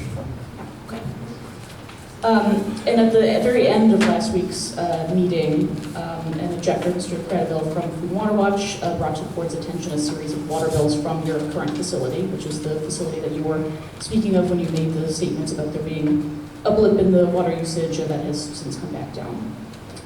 So just to summarize the information that was provided to the board last meeting, there's a water bill from the QTS facility from April of 2024 that showed the facility used 1.285 million gallons of water during that quarter. A subsequent water bill from October of 2025 showed that the facility used 5.126 million gallons of water during that quarter. A bill from January of 2026 showed the facility used 4.689 million gallons of water during that quarter.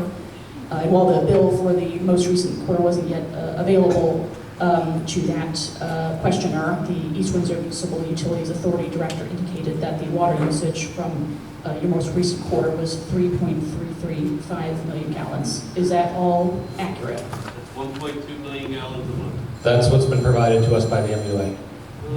Okay, and the MUA is the entity that's responsible for monitoring your water usage, is that? Yes.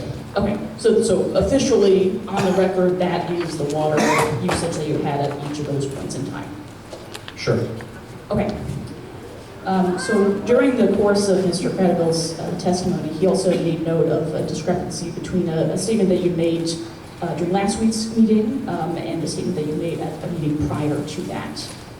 So earlier on in this hearing process, you had said that the water usage of this new facility would be equivalent to 1.5 or 2 Olympic-sized swimming pools. At last week's meeting, you gave a different number, saying the water usage would be only 1 Olympic-sized swimming pool. The questioner asked you which of those numbers was correct and why there was a discrepancy between your testimony that night and your prior testimony. You did answer the first part of that question, but you did not answer the second part of that question. So I'm going to just reiterate that question. Can you share with us why did that number change? So we don't have a complete design yet. And we look at mechanical equipment, we look at pipe sizes, we look at thermal energy storage, which is a way that we keep the temperature in the data center in the event of a power failure. Depending on the system we install, it could be, again, just to use something that everyone can relate to, it can be about 1 Olympic-sized swimming pool, and it's not our water usage, it's our water fill. It's a one-time event. If it's other equipment, it could be closer to 1.5-ish swimming pools. We haven't reached that point in the design to understand exactly what equipment will be available and what the pipe sizes and the thermal energy storage sizes for the system will be. We'll figure all of that out during the design of the mechanical system. Yes, and I definitely understand that, not every single detail is able to be known at this current stage in the process. What I'm wondering is, what new information do you have at last week's meeting that you did not have at the prior meeting, such that you changed the number that you provided to the board and the public?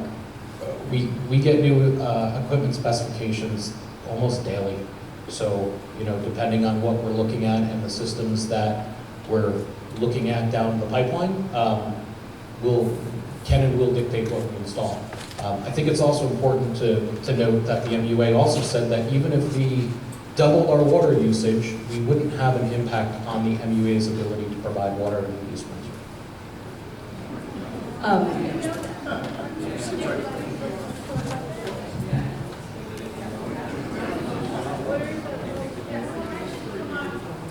Just give me one second, please. As you heard the executive director, Richard Brandt stated, I believe it was on record, but I have an email from him, but it was, they have up to 207 million gallons per quarter of water. We are, you can do the math, not, whatever word you want to use, significant. 207 million gallons is what they have capacity to take on now. Our maximum of 1 or 2 Olympic swimming pools is what, 600,000 and change gallons? If that. Okay, so a million. One time out of 207 per quarter. So I don't know if Mr. Brand is here, but you can certainly clarify that the East Windsor MUA has significantly more capacity and that we would not be a draw in a negative manner of the water.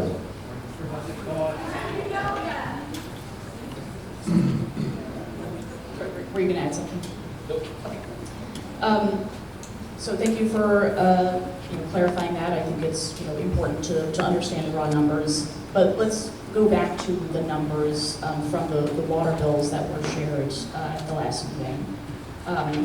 So again, Mr. LaCosta, in your testimony at the start of last week's hearing, at the start of last week's hearing, you had said the water use had been pretty much static for the past 15 years. There was a blip, and that the water usage had since come back down.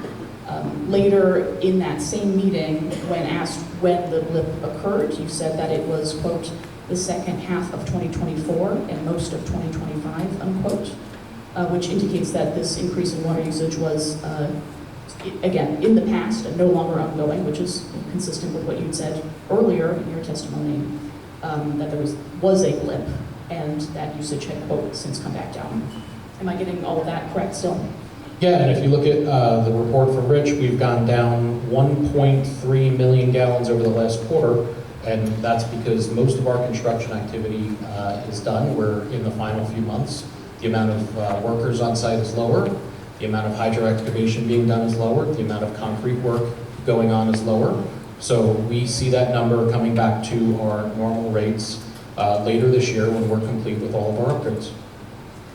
Yeah, it's interesting that you're saying that now, that the water usage will be coming back down to normal rates soon when the work is completed, because in your testimony at the start of last meeting, as well as in your initial response to the question at last meeting, you indicated past tense that this had happened, it had already come back down. And it sounds like what you're saying is that this is still happening. This is active, not past tense. We've never said that we completed the work on the building. It's in its final stages, and we will be complete later this year. Right, you didn't say that you completed the work on the building. What you did say is that there was a blip in the increased water usage and that the water usage had, quote, since come back down. We're 1.3 million gallons less than we were the quarter before, so that's coming back down in my eyes.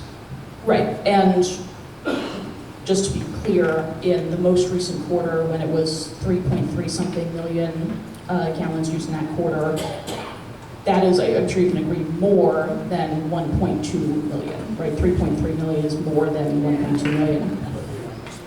But we explained why, right? It's not magically going somewhere. We're not, we're not just leaving the faucets on and trying to waste water. We have a legitimate construction process going on. When that process concludes, the building will go back to operations in the same manner it did beforehand. The number of staff has stayed relatively stable since the tenants are about the same size. Our staff has stayed stable. The equipment we've installed does not use water for makeup. So when we're done and we complete our construction, we predict that our rates will go back to the historical numbers that we have shown in our previous bills. Yes, and what I'm drawing attention to here, the discrepancy that I'm seeing, that I think a lot of other people are also seeing, is initially when you were making your pitch to us, your testimony, you indicated that that was done and gone, right? The increased water usage was done. You're speaking in past tense, and now you're not. So I want to make sure that I'm not missing anything here in terms of your discrepancy. We keep rehashing the same comments. You've heard his answer. Do you have any other questions? Because I know there's other people who want to speak here. So why don't we try to wrap it up? How about let's take a vote? I mean, I've heard the same, Let's take a vote. Excuse me. I've heard the same question asked 5 different ways, and you're getting the same answer. You want your project, answer the question.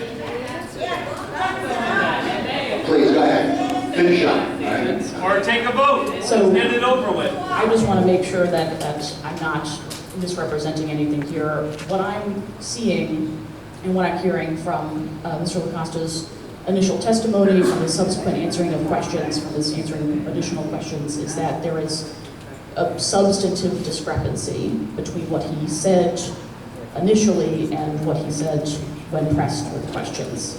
All right. So, Time for a vote.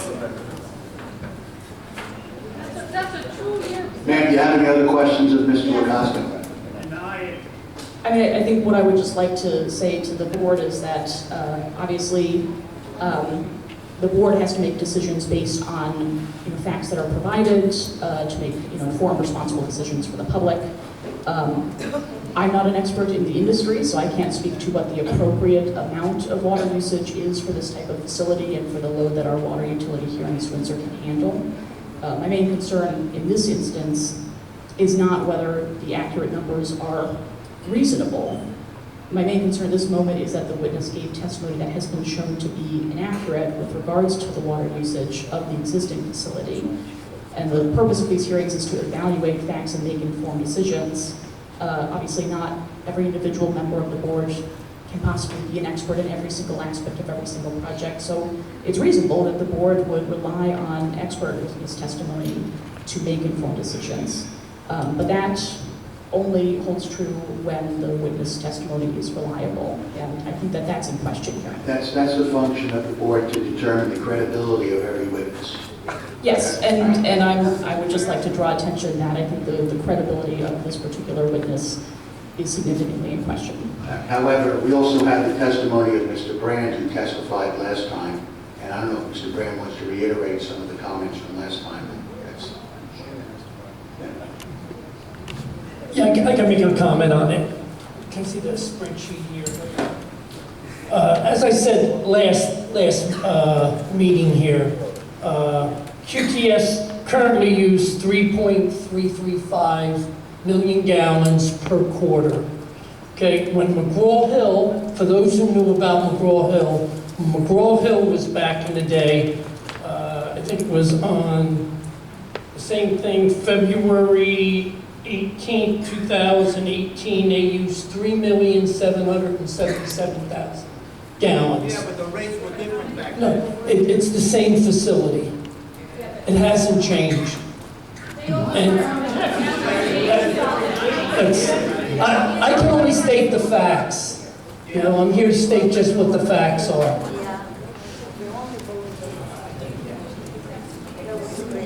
Okay, can we hear from the next witness, please? Finish everything you had to say?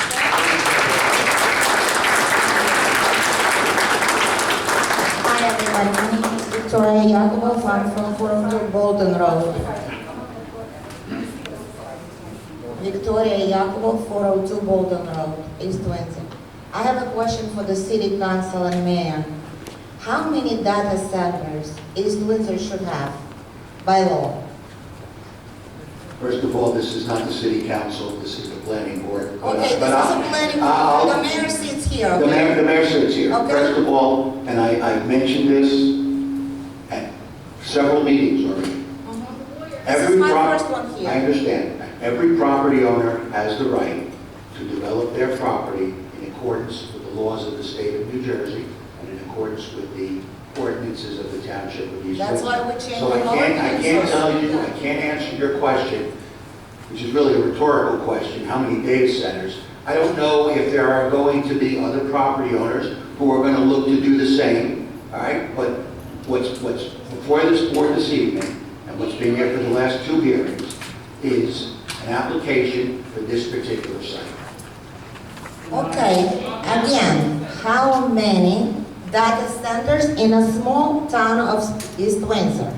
We're not like, you know, whatever you did with the Twin Rivers, you just want to change the ordinance just to get your data centers in, right by the residential housing. The housing are going to go down. Nobody's going to compensate us. The water bill is already up.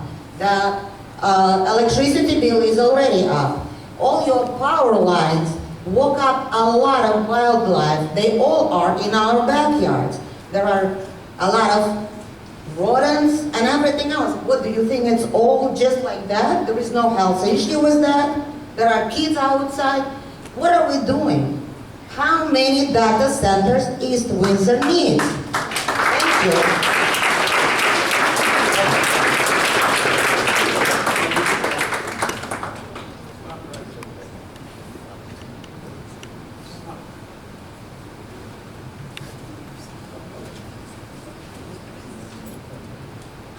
Jody Eccles-Safries. I've been a resident of East Windsor since 1999. Jody Eccles-Safries. I've been a resident of East Windsor since 1999.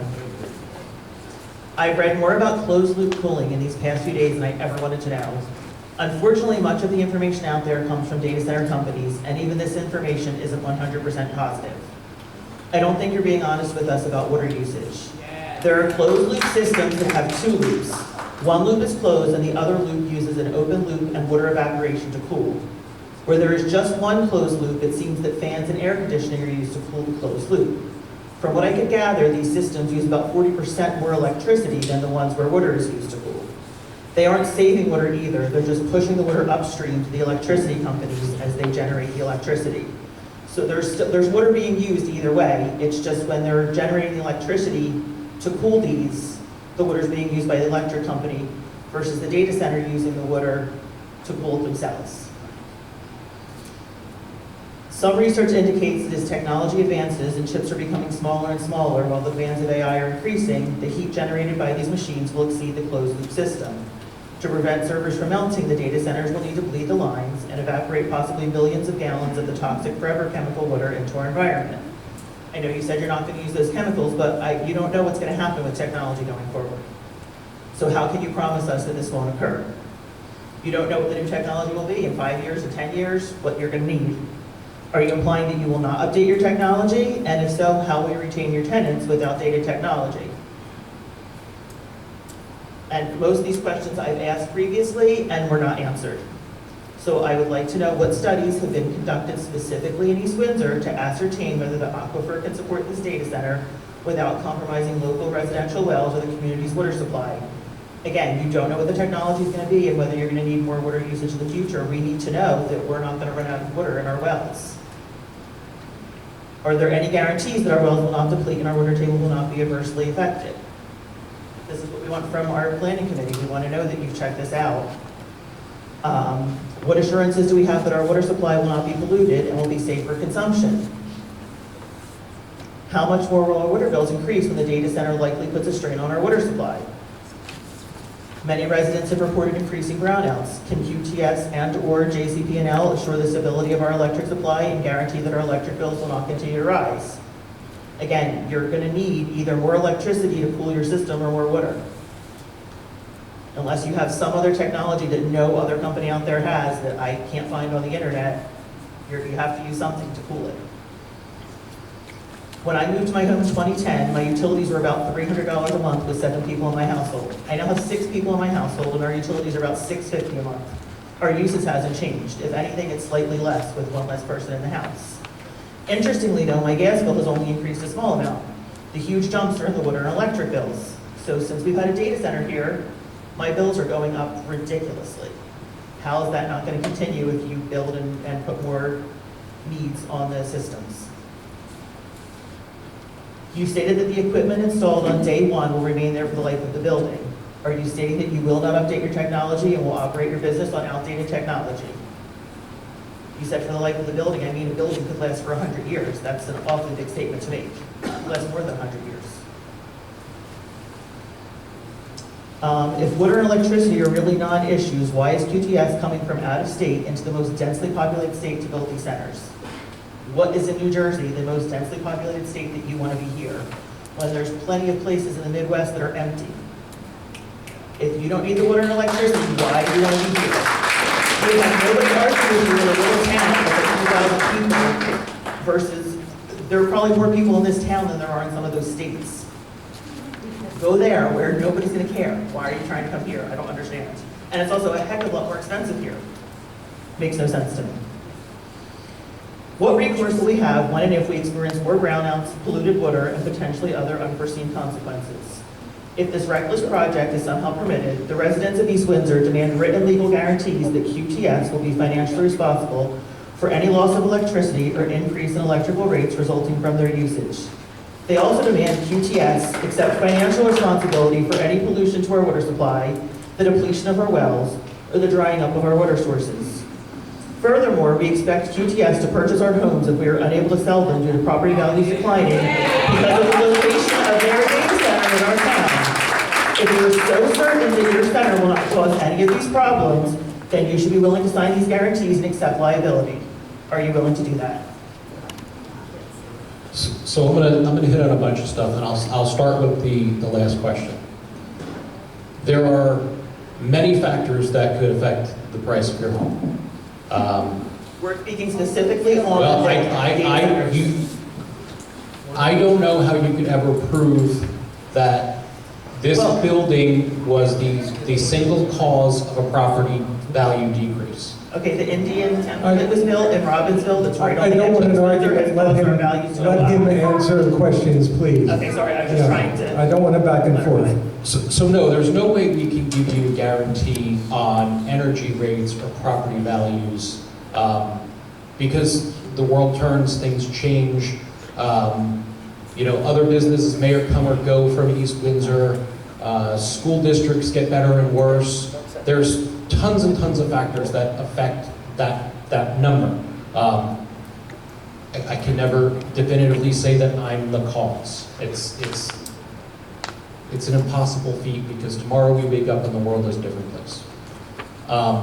Mr. Brandt has talked to us about the aquifers, the wells, East Windsor's ability to provide clean water to the township. We're not a burden. I did not say for the life of the building. I said we have a life expectancy of our equipment. In most cases, it's 15 to 20 years. So the equipment we install today will run, maintained for 15 to 20 years. I don't know what 15 to 20 years is going to look like. I don't think anybody in this room does, because if they did, they'd have a crystal ball and they'd be the greatest person around.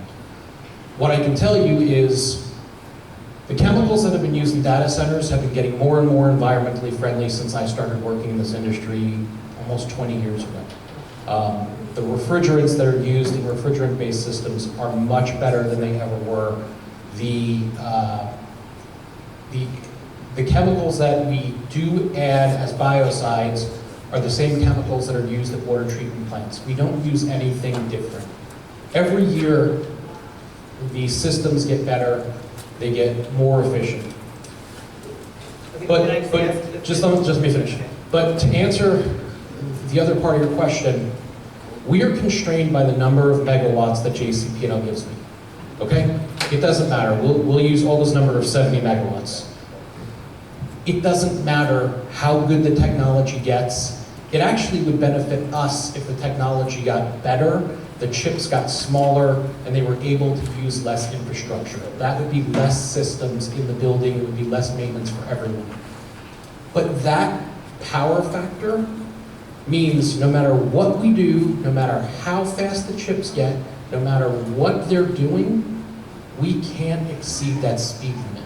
There's no way to go over it unless JCP&L comes up with more power at some point, but we're not designing this building for that.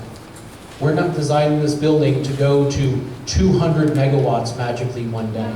It doesn't work like that. The square footage and the equipment and the infrastructure isn't sized for anything more than the power we have. So when my design team sits down and they calculate something as simple as a wire size, they're not calculating it for me to go 3x 25 years from now, because it's cost prohibitive and it doesn't work today. So no matter what happens, no matter what client we do or we don't get in this building, I'm locked into a number. And I can't provide more power, I can't provide more lighting, I can't provide more heat rejection. There's nothing more I can do. We are at a point where we are as efficient as we can. If the equipment gets more efficient, they will still reject the same amount of heat, 70 megawatts worth. It never grows.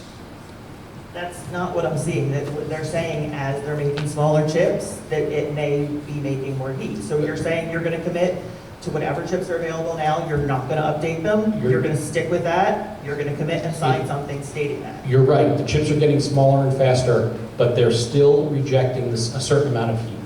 So From what I'm reading, chip it says they don't know. They don't know if it's going to project more heat. But it doesn't matter. If you have 100 chips today that are using 70 megawatts, and tomorrow there's 50 chips that are doing twice the power, they still can only consume the 70 megawatts.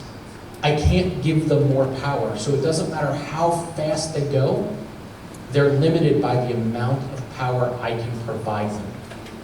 They could be 10 times as fast, that means they're gonna put 10 times less equipment in the building. There's gonna be, open floor space. So I think you're not understanding part of my question. Part of my question is, if your cooling system is no longer efficient to cool them, and you need to use an open loop system, something with more water. We won't, and we've made that commitment nationwide and across Europe. We are not. You're not going to update your technology if it's not cooling well enough? We will, but we are not going back to evaporative cooling. It's a commitment. How do you cool your loops? We cool our loops with a closed loop water system. They are air-cooled chillers. They are fans that run air. Okay. Yes. So from everything I've read, those systems use about 40% more electricity than a system that's using the water evaporated. That's a very high number. That's a non-efficient system. A lot of the articles I was reading were from the industry. You can't find a whole lot of independent stuff. So that's what the industry is reporting. 40% more electric usage. So it's not, you're not saving water, it's just asking the electric company to use the water to cool their stuff. I can't comment to how the electrical company. But you're using more electricity, you're using a lot more electricity than a system that's evaporative. We're not. How? There's less maintenance, the systems are smaller. But what does maintenance have to do with electricity usage? It has to do with when an evaporative system is not maintained properly, it becomes much less efficient. So you go to a lot of facilities that have had these units for 10 years and they don't maintain them properly, they're running less efficient than they were ever designed to and ever before. But you're still using more electricity than a system that's using water to cool it. I'd have to see the data to actually tell you whether the numbers are right. But you're in the industry, how do you not know? I sat there reading all weekend articles, I don't understand. All I can tell you is QTS is committed to fully closed loop systems. We annually upgrade the technology that we can use. Our future projects are going to be more efficient than our previous projects. And if we can someday get to a better system in 15 or 20 years, awesome. I hope whoever the people are sitting here to make those changes, can tout how much better the equipment is. But it's So 20 are years you from now. willing to commit that if you cause a problem to our water, any kind of pollution problem, that you'll be financially responsible? We comply with all state and federal laws. That's not the question. Anytime we have had any sort of discharge, it has been done through the regulated manner. QTS has never had a facility where there was any sort of issue that wasn't dealt with by the letter of the law. We don't do that. It's not how we are as poor people. Let me jump in. Let me answer the question. All right, let me answer the question. Why? Because I'm the attorney for the board, and I'm going to answer the question. I'm going to tell you what the law is. Let the chair.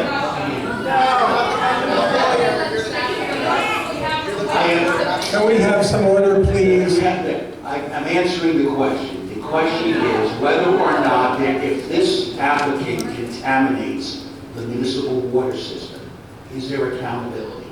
And yes, there is accountability. You know, I got to tell you something, folks. We've given the public 2.5 hours of opportunity here. I don't know why you have to be so rude to me when I'm trying to explain something. Defending them. I'm not defending them. Excuse me. I am not defending them. I'm answering the question. So if you want to keep interrupting me, that's fine. All right, but the answer to the question is that there is accountability to the state of New Jersey, to the Department of Environmental Protection, if in fact there is a contamination which is determined by the municipality, that is automatically reported to the DEP. Do you know how long it takes for that to No, it doesn't take too long, because the DEP is very concerned about that. That's probably one of their primary concerns. And there would be fines issued, there would be remediation plans that have to be put into effect. So there is accountability. And no, I do not represent the applicant, and I'm not supporting the applicant on this position. I'm just telling you what the law is in the state of New Jersey. Now, if you want to continue to interrupt me, that's fine, all right? But I would expect the same amount of courtesy that I have given you, and the same amount of courtesy that the board has given you, or someone else is speaking. All right, whatever, that's fine. I've asked this at least twice, if not 3 times, probably 3 times I have asked. What studies have been conducted specifically in East Windsor to ascertain whether the aquifer can support all of this? I can answer that. All of our wells are in the lower aquifer. There's 3 aquifers. You have the upper, you have the middle, and you have the lower. How far down do you go? 560 feet. His question was how deep are our wells? Our wells are 560 feet deep. We have plenty of water to pull from for the township, for the residents of East Windsor. Bridgewater Road, right? Yes. We're going to take we're going to take a 10-minute break. I think this is not Skip, can I- a break. Sorry, Skip, can I just answer her last question? Yeah, go on. There's one part of this that we didn't touch on. We do this all over the country. I do 8 to 10 of these meetings a year, and I can tell you that I've been in communities that have 500 people that are cheering us on and can't wait for us to arrive. You can go online, hold on. You can go online and you can listen to the mayor of Cedar Rapids, Iowa, talk about the benefits the QTS brings to the community. You can talk, we are there. I also have done this in communities that have the same sentiment as you guys do. But to say you don't want it here and I should go put it somewhere else, it's not about going somewhere else. Our tenants have a need for us to be here. They have geographic requirements to be a certain number of miles from a certain financial center. That's all I can tell you. We're not here interested in paying the higher property taxes. We're not here interested in paying higher construction prices. We're here because our clients have a need for us to be here. I don't understand why they need to be a certain geographic. You'd have to look it up. I can't say more because of who the clients may or may not be in these facilities and what their I'm not needs asking are. for any specifics about a client, just why would a certain client There's a global financial center 30 miles from here. But I don't understand, we're in this age of all the technology we have, why do they need to? There's regulation. There's regulation, that's all I can say. We have to take a break now, please. 10-minute break. Can I ask a quick follow-up question to whatever? No, in 10 minutes. We have to take a break.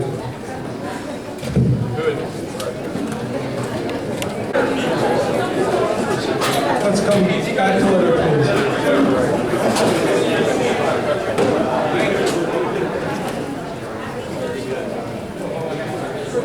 I'm going to call on you, but only 2 minutes, please.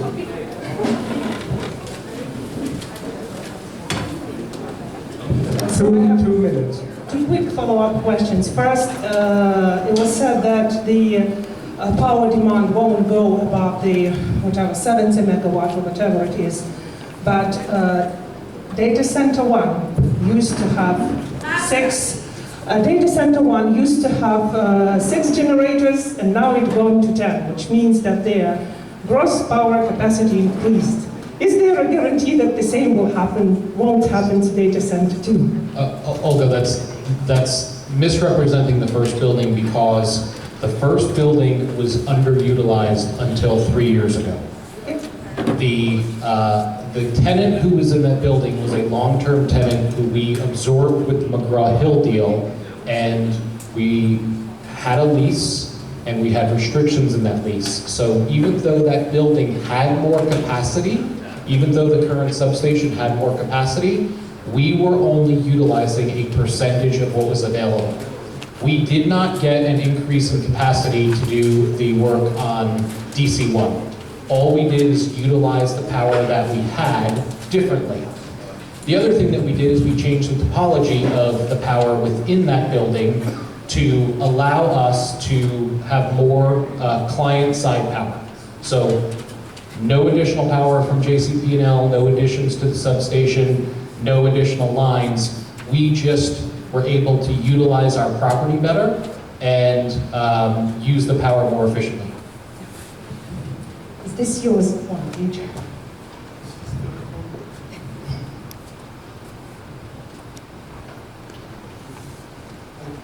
It says 12.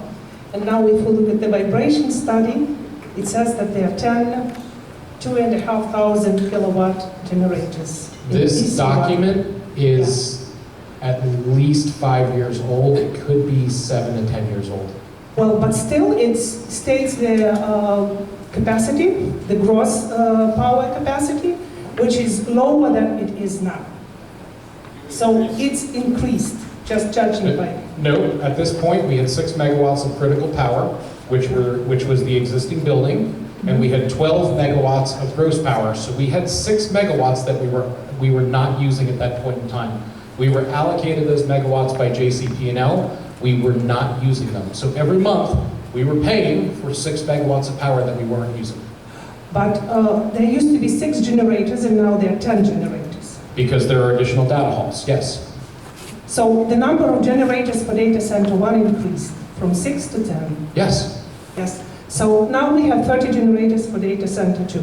Is there a guarantee that there won't be an increase to that number of 30? There's no room to add additional capacity. The building is being sized to the capacity being provided by JCP&L. The first building, if you walked into it 3 years ago with me, there was tremendous open space. There was huge amounts of space that was unused because we couldn't do anything under the conditions of our previous tenant. We were in a position where we had a half full glass of water, right? We could fill the glass, we wanted to fill the glass, but we couldn't go past that half mark until we reached a condition of lease. When that happened, we took the opportunity to utilize the extra capacity. In doing so, yes, we did bring in additional redundant power to serve those data halls. You also mentioned that you now have all NJDAP permits. Have you received the stream encroachment permit? Oh, so it was received in between when you submitted the application? We'll have our civil guy come answer that for you. Joseph Mendez from Bowler Engineering. You can answer that question about the permitting list. Swear him in. Is he not testifying? No, he's not. He's coming from that husband. Please raise your right hand. You swear to tell the truth, the whole truth, nothing but the truth, self you got? Yes.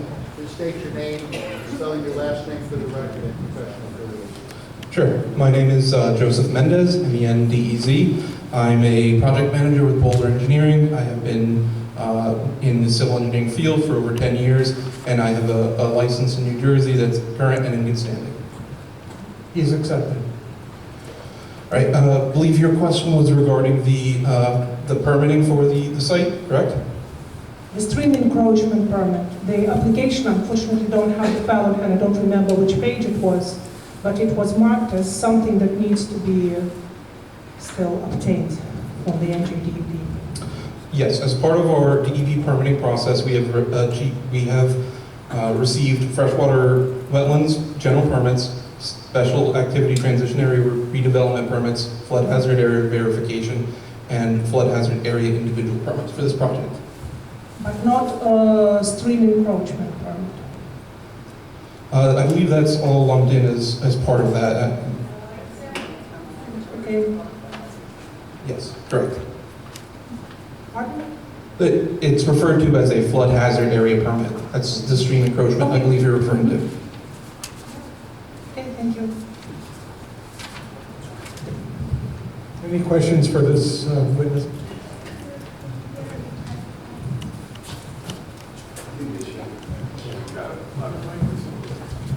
Hello, my name is Gil Wildridge from Ewing, New Jersey. I won't take too much time. I know there have been several meetings about this because as a community, this is something important that we have to come together and decide. And all of us here, maybe not the QTS people, but all of us here live in this community, and we have to make a decision about something this important. And when I was thinking about it, I thought about being a realtor and property manager in Trenton. I thought about working every day in the city of Trenton, passing by buildings that used to be factories, some of which are empty, buildings that used to be completely occupied, rows of homes with families that worked there, larger homes for people that own those factories, empty, bought up by private equity, still in renovation for many blocks. And Trenton is turning around, finally. But for decades and decades and decades and decades, that was the case. My wife was born in Flint. Her dad worked the lines, making Corvettes, putting the metallic paint on the cars. Nobody knew it was cancerous at the time. They didn't. I mean, they didn't know what was going to happen. And he ended up having to get multiple treatments, is still with us, but that part of Michigan has only slowly been coming back. My family's from Syracuse, New York, the former home of Carrier and a lot of large companies. They all said the same kind of thing. We're here to be a good corporate citizen. We're here to bring jobs to the community. Don't worry, you work here, your son's gonna have a job, your son's gonna have a job, everything's gonna work out. And then they left. And they left local communities holding the bags. Local communities paying for the infrastructure that wasn't being used. Local communities paying for the fact that their homes were worth, if they were lucky, half of what they had started being. Local communities trapped. Families not able to move places, having to save just to go somewhere where their kids might be able to have a job and an opportunity. And the thing is, they just didn't know it at the time. In so many cases, those were honest mistakes. We are now in 2026, where we have seen this sort of thing happen. And I want to thank the QTS gentleman for pointing out this is something going on across the country. We have seen this sort of thing happen, these little waves of industrialization, across the country several times now. It's part of the reason planning boards exist, to rationalize, to regulate, to keep growth in the service of the people that live in the community. What we are seeing right now is another wave of GM people telling you, your kid's gonna have a job, don't worry about it. Only instead of saying that, they're telling you this new wave of technology is gonna benefit all of you. You're not gonna see any real increases in your utilities. It's going to be fine, trust us. But you can't predict the future. And the answers that have been given here so far increasingly sound to me like they haven't thought about the future all that much. So let me take a guess at what could happen if we're not careful. If we're not careful, these data centers will eventually just become more derelict buildings, going under after using a ton of our water, dirtying it up, after keeping our electricity bills up, which, by the way, will not go down. And we will be left asking questions. And unfortunately, the people working for QTS who can answer the question will probably have been laid off by the private equity firm that now owns the company that owns the data center. We have a responsibility to learn from history. And we have an alternate future where we protect our open spaces, where we protect our families' clean air, where we let people have parks, where we focus on decentralized small business development to build up the tax base, not just commercially, but residentially, where we concentrate on mixed use, not warehouses with large fences that are there so that people realize exactly how bad the warehouse is going to be. What I'm asking this evening is for this planning board, a board which in part exists to evaluate and decide if things are worth it for the community, to take that mission seriously. If that means that we have to wait, I guarantee you, data center demand isn't going anywhere if it's legitimate. And if it's not, the bubble will burst and we won't have to have this conversation for too much longer. But it is our duty to examine this with clear and sober eyes and not simply to ask a few questions, have questions repeated in an almost guy testifying in front of Congress kind of way, assume that those are good answers, and just move on. We have a job to the people that drive by every day, the people that are in line next to us getting coffee every day, the people whose kids go to our kids' schools. We have a job to make sure that what we are doing is safe for them. And if we are not 100% certain that a project with this much potential impact is going to be safe for them, the moral thing to do, the human thing to do, the thing to do that will allow you to wake up and look in the mirror and say, yes, I did a good thing, is to pass on this.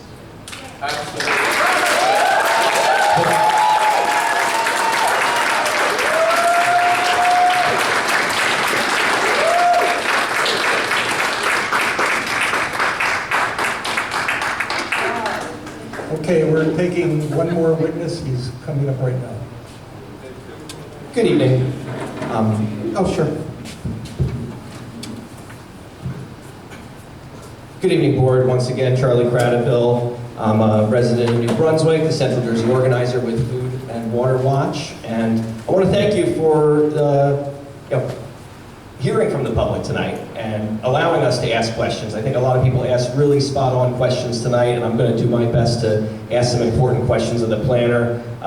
So I want to clarify, first of all, there are 4 variances that are being sought, and 2 of those are dealing with height.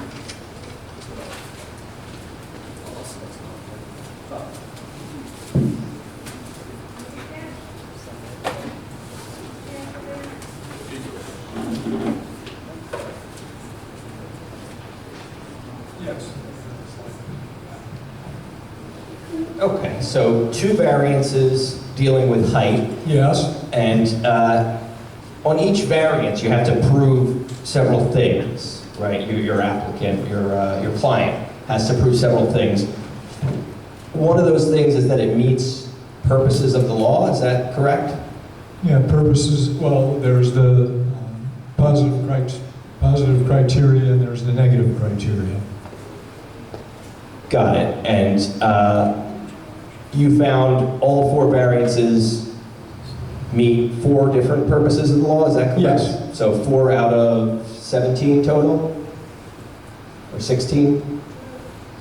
There's a number of purposes. I forget the total number of purposes in the MLUL, but there's quite a number. Okay, I believe it goes up to letter Q, is that right? I don't have the ordinance in front of me. Okay.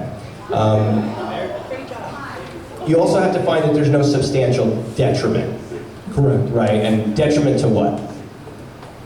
Detriment to the public good, and then also that it doesn't have a negative impact to the zone plan or zoning ordinance. Right. And so if you find that for any of the variances, there is a substantial detriment to either of those things, the variance shouldn't be granted. Correct, but I don't find any substantial detriments to any of those variances. Examples of substantial detriment could be things like noise pollution, right? But there's no noise. Is that what the study says? Yes. You're in compliance. You're in compliance of the noise, is that correct? Yeah. I want to clarify, there's a difference between no noise and under the limits of a municipal ordinance, right?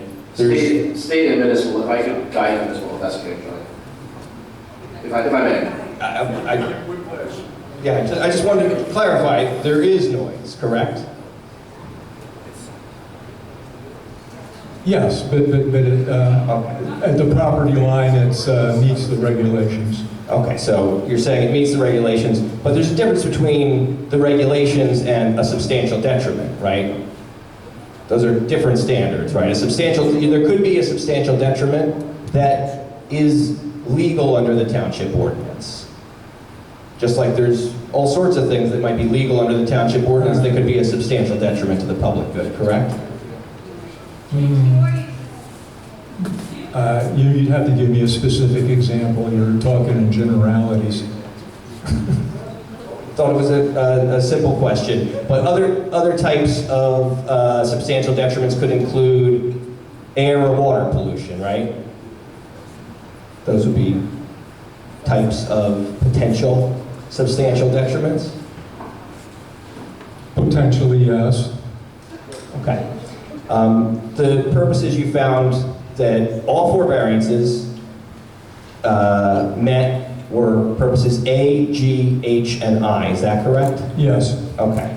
And so just looking at the law itself, purpose A is sort of generic. It says to encourage municipal action to guide the appropriate use or development of all lands in this state in a manner which will promote the public health, safety, morals, and general welfare. Do you agree that noise pollution could be a harm to public health? Well, when you, there isn't, based on the facts and the testimony by Joe, who did the noise study, there's no substantial detriment with the noise. That wasn't the question. The question was, can noise pollution be a detriment to public health? It's not a hypothetical. Yes, it can. Okay. Thank you.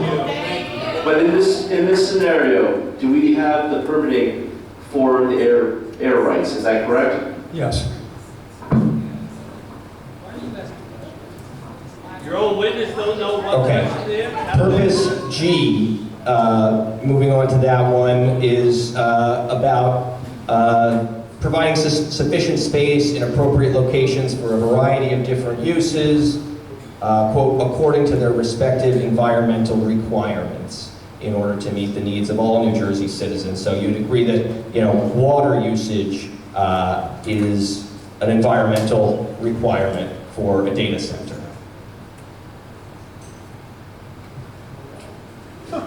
Yes. Okay. The next one I'm curious about. H says to encourage the location and design of transportation routes which will promote the free flow of traffic while discouraging location of such facilities and routes which result in congestion or blight. How did you find that that purpose is met by this project with respect to the variances? Well, specifically because this data center is not a high traffic generator, and data centers in general are not high traffic generators. So you believe it encourages the location and design of transportation routes and promotes the free flow of traffic just because it doesn't create a lot of traffic? Yeah, there's a minimal impact, yes. Okay, so you think that's fair to count that as meeting the purpose of the act under, say, the variance to allow the building to be 77 feet tall? The building is not 77 feet tall, Charlie, you know that. It's the elevator penthouse and we've discussed why there's a height for that. It's for equipment only. I take exception to your characterization of the height. What is the height of the building itself? 50, plans in front of me. Height of the building is, let's see, 55.64. 7.68 inches over 55 feet permitted. And with the mechanical is 76 and change? 76.31 or 70 is the maximum. Got it. Thank you for clarifying. So the last part of H says that you're trying to avoid resulting in congestion or blight. And so one of the variances is related to the fence, no? Or is that a design waiver?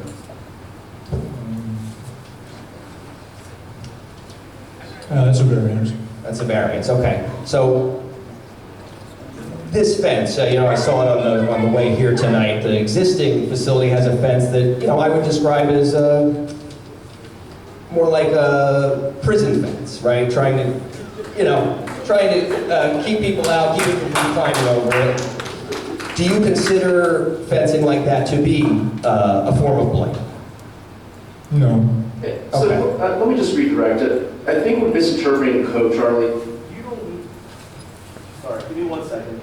That's the good Lord given speech. Let's do this. Let Mr. Cradible finish his direct examination, or cross-examination, and then you can redirect it. Okay. So, I think that gets us through the criteria except I. So, to promote a desirable visual environment through creative development techniques and good civic design and arrangement. Again, the fencing, you think that's a desirable visual environment to have that kind of fence? You can actually count this as a purpose of the law being met? Yes. By giving the fence? Yes. How do you explain that? You think these kinds of fences are desirable? Yes. Okay, so I would respectfully disagree, but you are the planner. I'll move on. Did you review the entire application? Yes. Okay, so I see on page 287, beginning on page 287 of the application is a document called Capacity Allocation and Developers On-Tract and Off-Tract Agreement for Wastewater. And it is dated 17 of April 2008. You're familiar with this document? No, wastewater is not my province. Okay, but you did review it? No, I don't think so. Well, was that in the engineer's report? It was in the document labeled application. So I know it's 400 some pages, it was lengthy, but this was in the package I received. And I did have some questions about it. If you're not the best person to answer those questions, No. I'm happy to ask whoever is. Civil engineer. Okay, if I could ask him a few questions, please.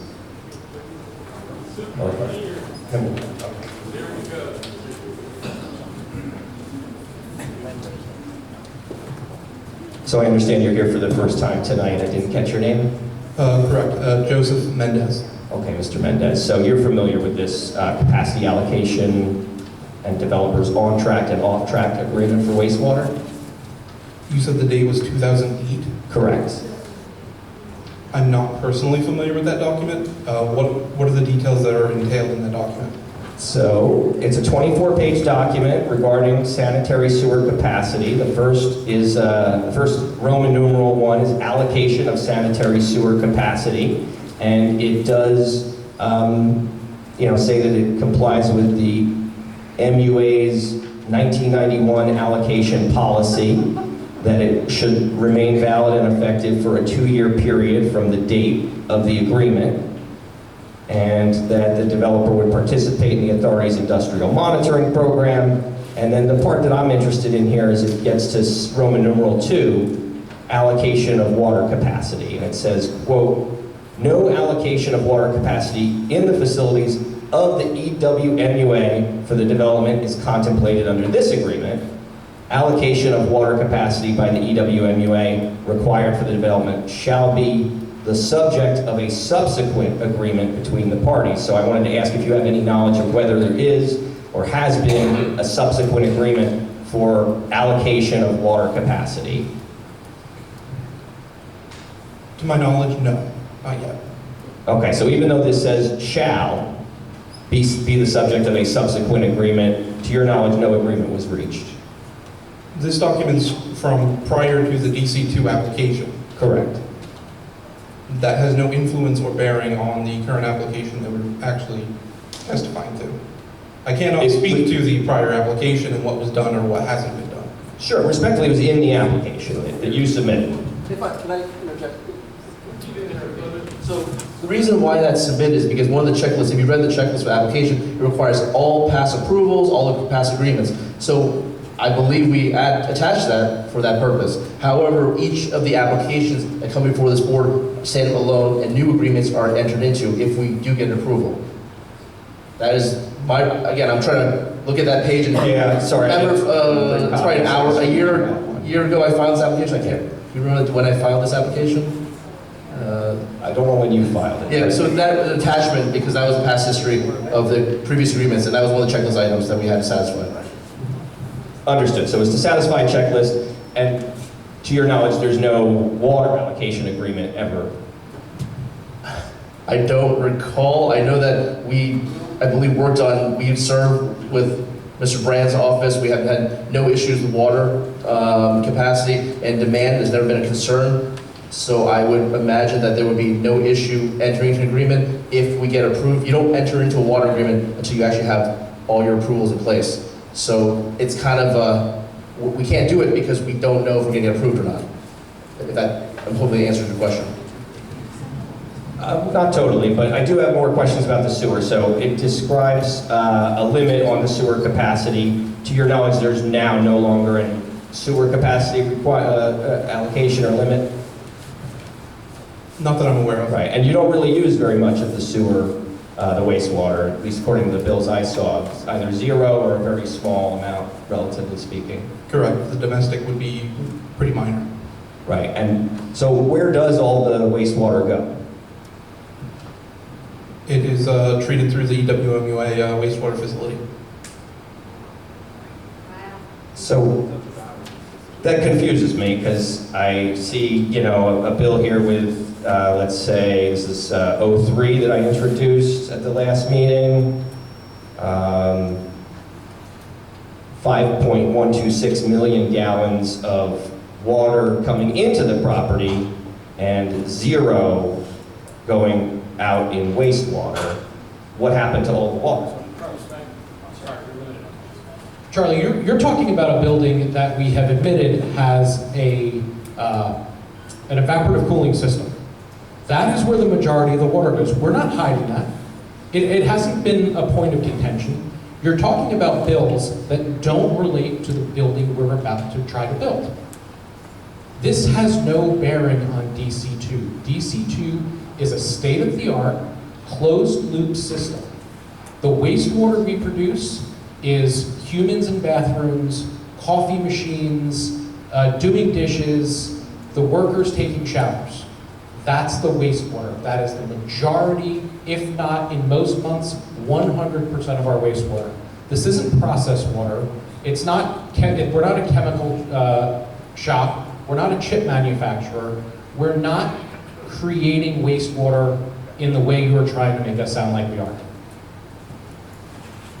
Respectfully, I don't think you know what I'm trying to do. What I am trying to do is get some information and answers for the benefit of the public and the board. And to be clear, at the last meeting when I questioned you, you stated that the huge increase in water use was due to hydro excavation, concrete work that occurred at the site. So it's not the evaporative system that 5 million gallons just evaporated. It was these other things. And so I'm asking, what happened to the water?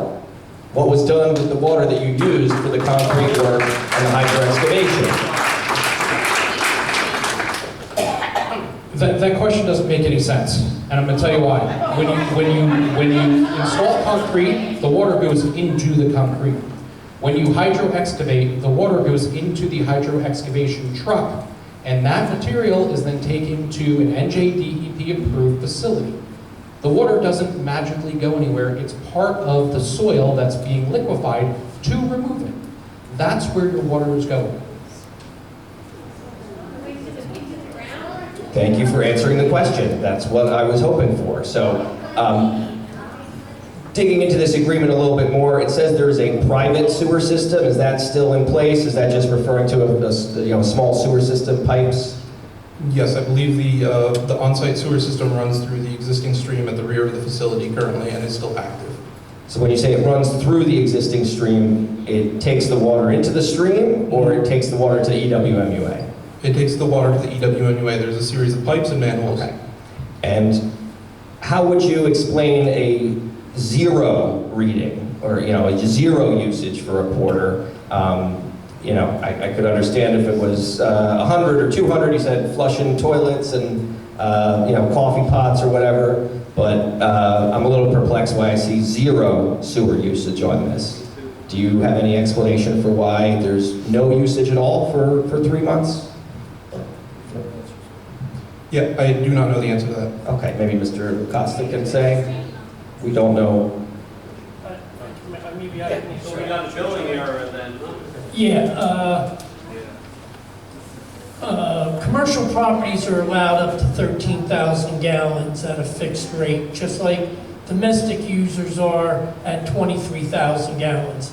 They didn't go over it, they paid their fixed charge, that's why it probably says zero on it. They only used the 12,000.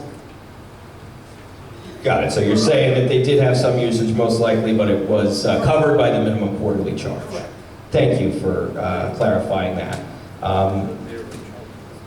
So I will start to wrap up because I've held the floor for quite a bit tonight, and I really do appreciate the ability to ask questions and get some answers. I'm genuinely interested in learning how this existing facility works, but I will wrap up by noting that there are serious credibility concerns and material misrepresentations that you heard in the testimony.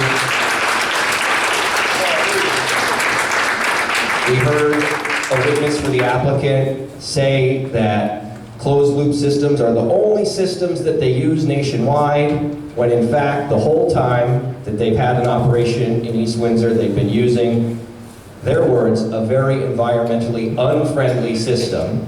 And only after 2 long meetings and questioning from members of the public did we actually get it on the record that that is, in fact, the facts. If we had only listened to their presentation, we'd be under the impression that they've never used closed loop, or that they've never used evaporative cooling systems here in East Windsor, when in fact, they have been using it. And I will also note that there were acknowledgments that there were 1 or more typographical errors in the sound propagation study. I think one of the witnesses tonight also questioned Mr. LaCosta about discrepancies in the amount of water for the initial fill-up that was going to be needed, as well as this sort of infamous blip. And I have, and I thank Mr. Brandt for handing over this document, which is 10 years of water bills for the facility, dating back to when it was owned by a different company. And I'll just wrap up by noting for the record, and anybody can correct me if I'm wrong here, but in the past 10 years, 3 of the 4 largest water bills were within the past year. So we've got 4.1 million, 5.1 million, 4.7 million, and the only one that's not at the very top of the list is 3.3 million. which is still towards the top of the list. So the past year, this facility's been using more water than it's ever used before. Yet it was represented that there was a minor blip due to construction that was in the past. That was simply not true.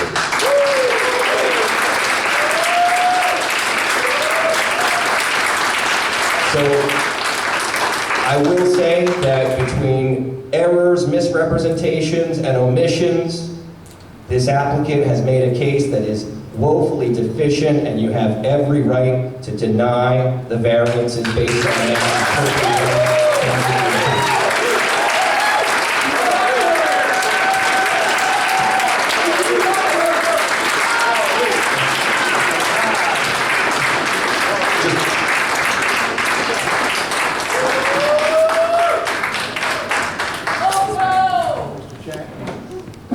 Mr. Chang, I gave you the opportunity, if you wanted, to redirect your planner or your engineer. You have that privilege if you want to do that. Really just two clarifications. One, when Charlie talks about the water usage, it logically would increase over the past year with construction and also expansion of the data hall that we got approvals for from this board a few years ago. So when you have more capacity, you're going to use more water.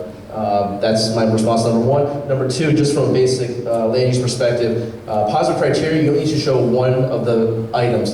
It's not, let's say 17, again, I don't know off the top of my head how many positive criteria, things like 17 or 18. You don't need to have all 17, 18. It's not that if you get 17, 18 of them, that you're somehow better. You only need to show one of them, and that's what the MLU all states. So just wanted to just answer those two questions. Redirect on those two. All right, so you're done with any redirect, that's your response. All right. Correct. Mr. Chairman, if you want at this point, I think. I'm going to close the public portion now. Yeah. Okay. So, well, I think, if you're closing the public portion, let's make a motion to close. A motion to close the public portion. Make a motion to close. okay, second. Second. Roll call. We can do a voice vote. All in favor? Yes. Aye. Aye. All right, so Mr. Chang, I'll give you an opportunity to make your summation, all right, and then we'll go into deliberation. Great.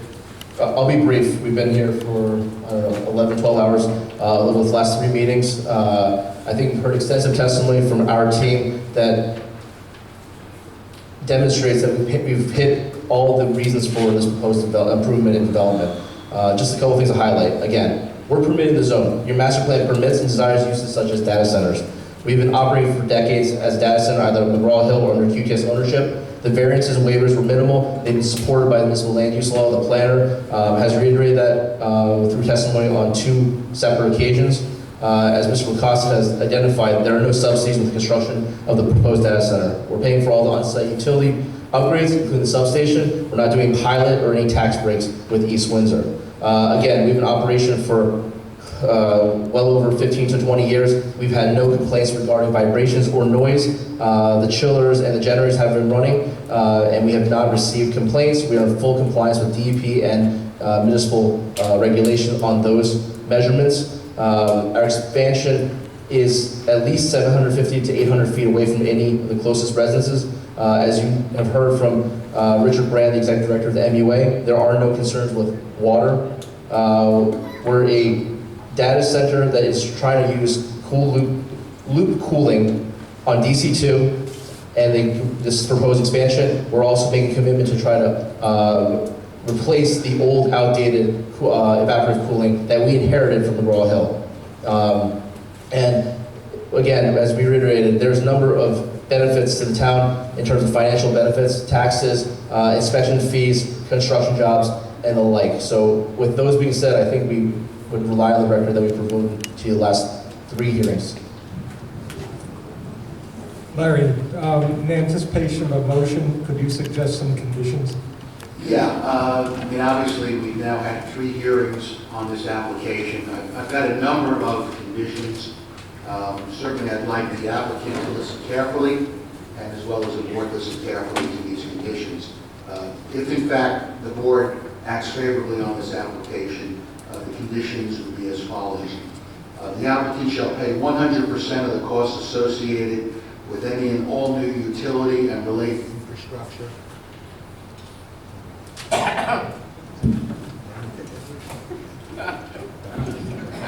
right, I think we just ran out of juice on that one. All right, let me start again.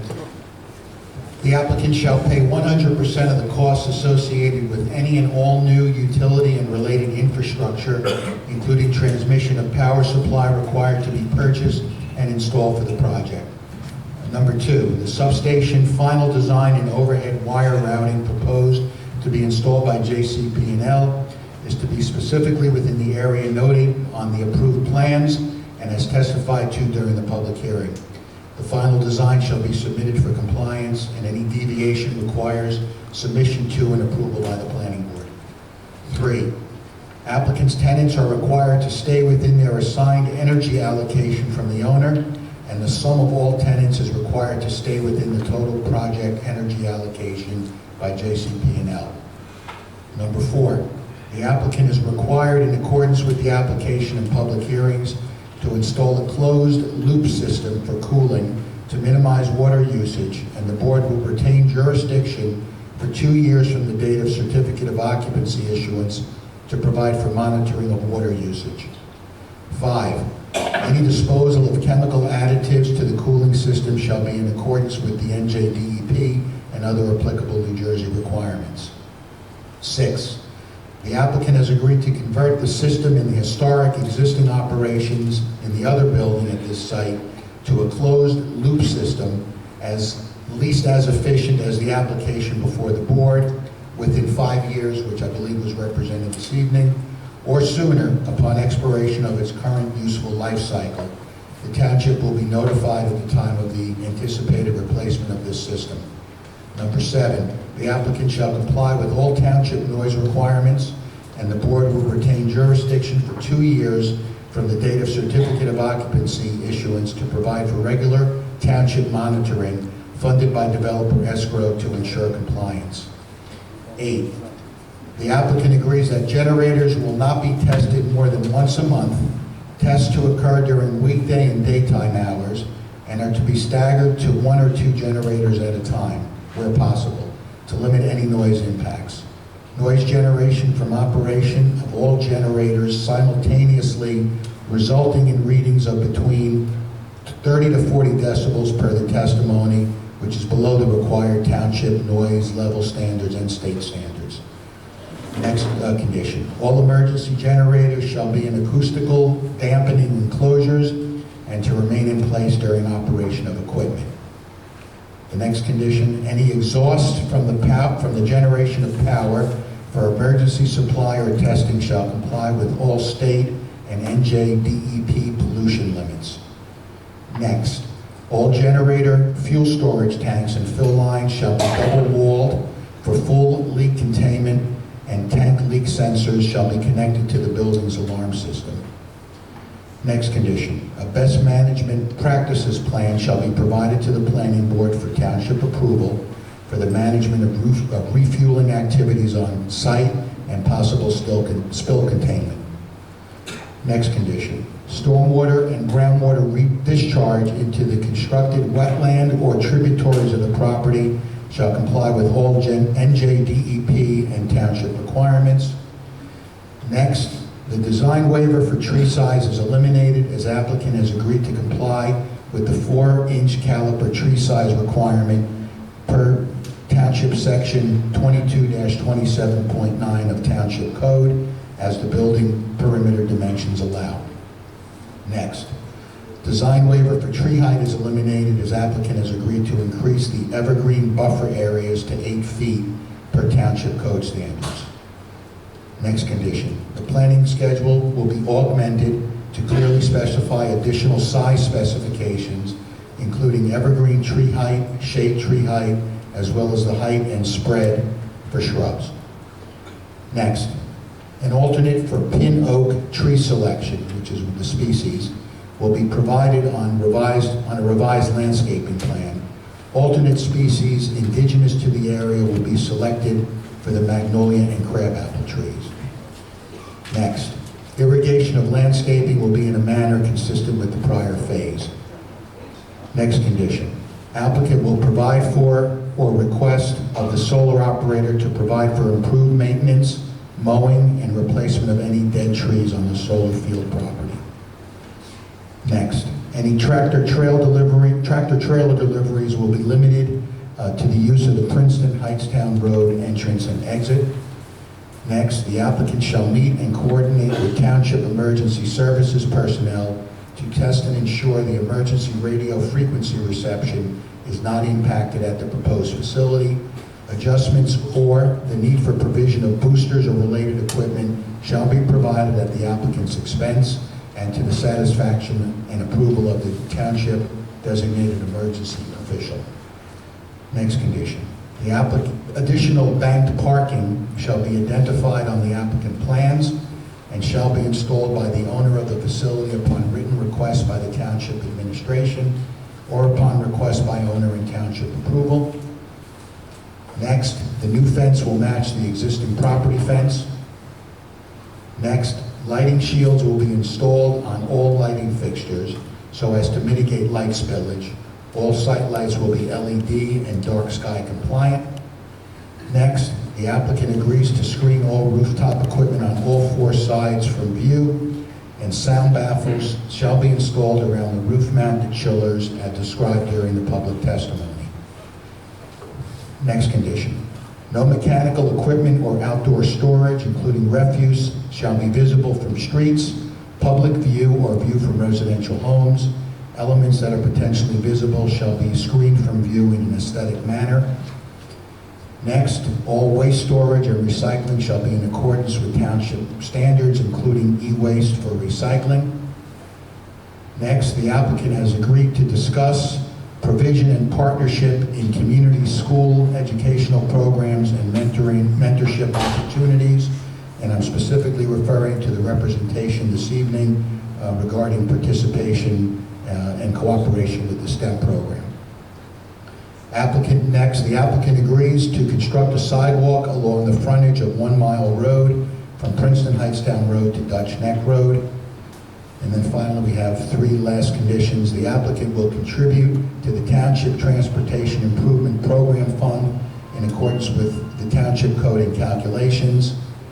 Secondly, that the applicant will contribute to the Township Affordable Housing Trust Fund in accordance with township requirements and the state enacted regulations. And finally, the applicant agrees to discuss with mayor and council participation and support of the Township Open Space Program Fund. So, with that exhaustive list of conditions, which is probably more conditions than we've ever imposed on any application, at least on my tenure on this board, those would be conditions that I would recommend that you incorporate in the event you act favorably on this application. Mr. Sachs, we just have a couple quick questions about Sure. that. Can we go back to generator maintenance? What's the intent of your qualification? Let me just pull that one out. Which one are you talking about, Mr. LaCosta? You said we can only run 1 or 2. Can you just elaborate on that? I'm sorry, okay, yeah, the condition, yeah, we're talking about exercising, the testing of that, yeah.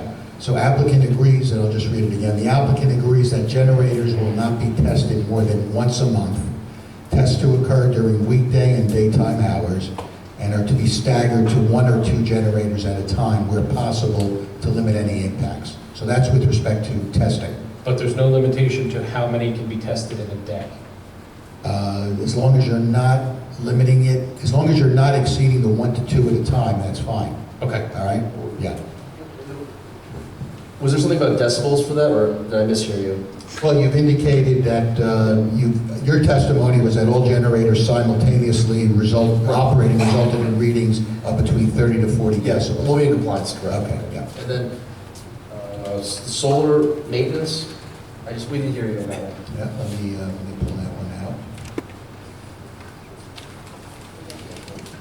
Yeah, so the condition we'd like to incorporate, if again the board acts favorably, is the applicant will provide for or request of the solar operator to provide for improved maintenance, mowing and replacement of any dead trees on the solar field property. So again, I don't know if you've got panels that are not operating efficiently or not working. You have an outside contractor for that? Yeah, that whole property is leased to the solar company, so we can have the conversation. I can't make them do anything. Well, you can... I can strongly urge them, and we will take care of things like, the trees that have Well, I would died. suggest you strongly urge them, because if the board acts favorably, this is going to be one of the conditions in the resolution. Thanks, Larry. Larry, one question. The 30 to 40 decibels, is that at the property line? Yeah. Yeah. It's always measured at the property line. That's where state standards are measured.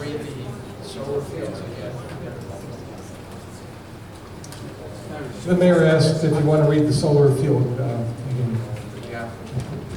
Yeah, I'll read it again just so you can understand it again.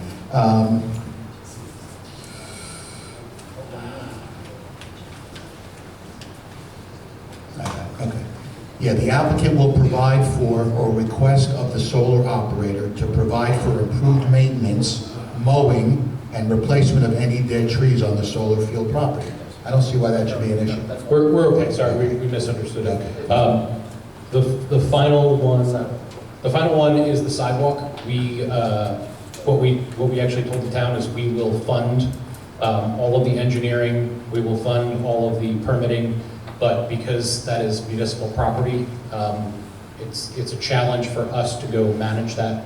But we are more than happy to bear the financial cost of doing all of that. All right, so you're going to make a contribution as determined by the municipality? That is correct. Okay, that's fine. And that, by the way, is a standard condition in lieu of actually putting in the sidewalk. All right. There are no other issues with those conditions. Okay, I'm going to ask for a motion now. When you make your motion... I'd like to make a comment if I could. Yes, go ahead. I have a question about the noise monitoring that we had in here. I'm not sure if I heard it correctly. Could you just repeat it for me again? Sure. What I put in here is the applicant shall comply with all township noise requirements, and the board will retain jurisdiction for 2 years from the date of certificate of occupancy issue to provide for regular township monitoring funded by developer escrow to ensure compliance. I'd like to request that be at full build-out.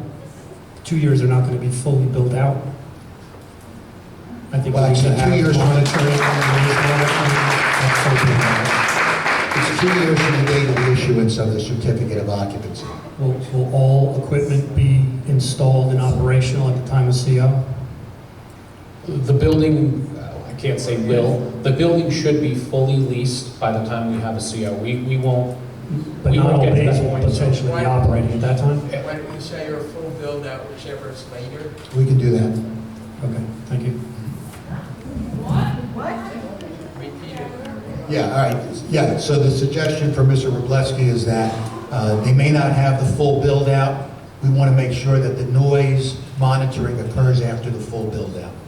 So you're voting yes? I'm not voting on anything. I'm making conditions here if the board acts favorably. Larry, the 30 to 40 decibels, that's, I think, less than the township ordinance, isn't it? Well, the state standard is 65 decibels during the day and 50 decibels at night. So this is far less. Yes. Any other comments from the board? Okay, can I have a motion, please?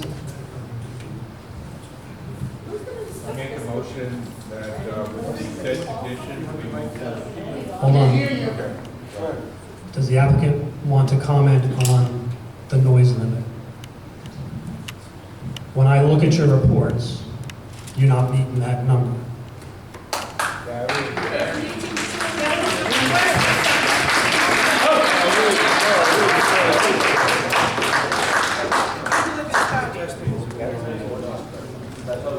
Yeah, I think there's some mix-up here on that number of 30 to 40 when the generators are operating. Individual generators, which would be tested during the day, are subject to the noise limits. They're all well below what would be 60, including 2 at a time.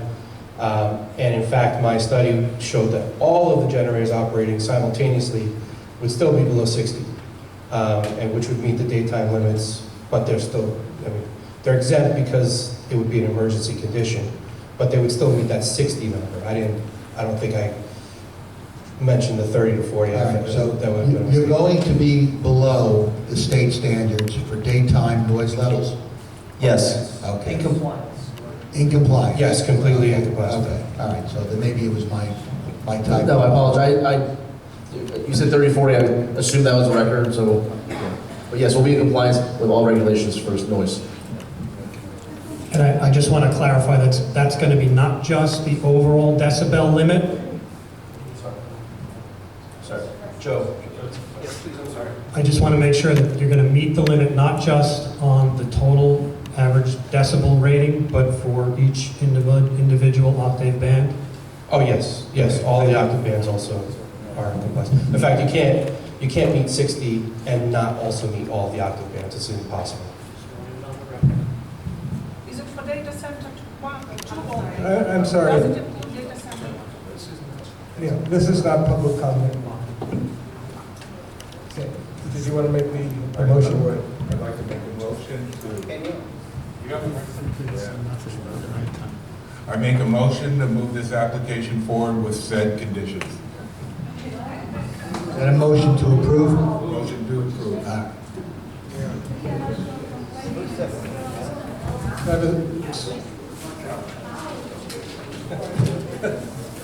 Can I have a second, please?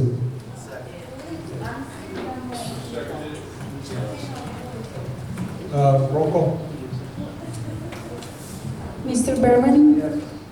Miss Klein, I'm sorry. Mr. Monahan? Yes. Mr. Schmidlin? Mr. Trevisono? Mr. Wroblewski? Yes. Mr. Zoller? Yes.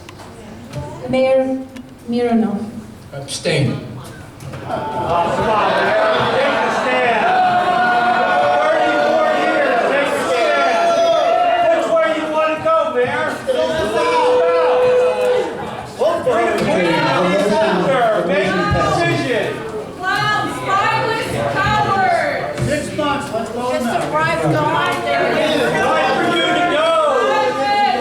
There's a motion to adjourn the meeting. Second. There's no one on the ballot. The meeting is adjourned. Thank you.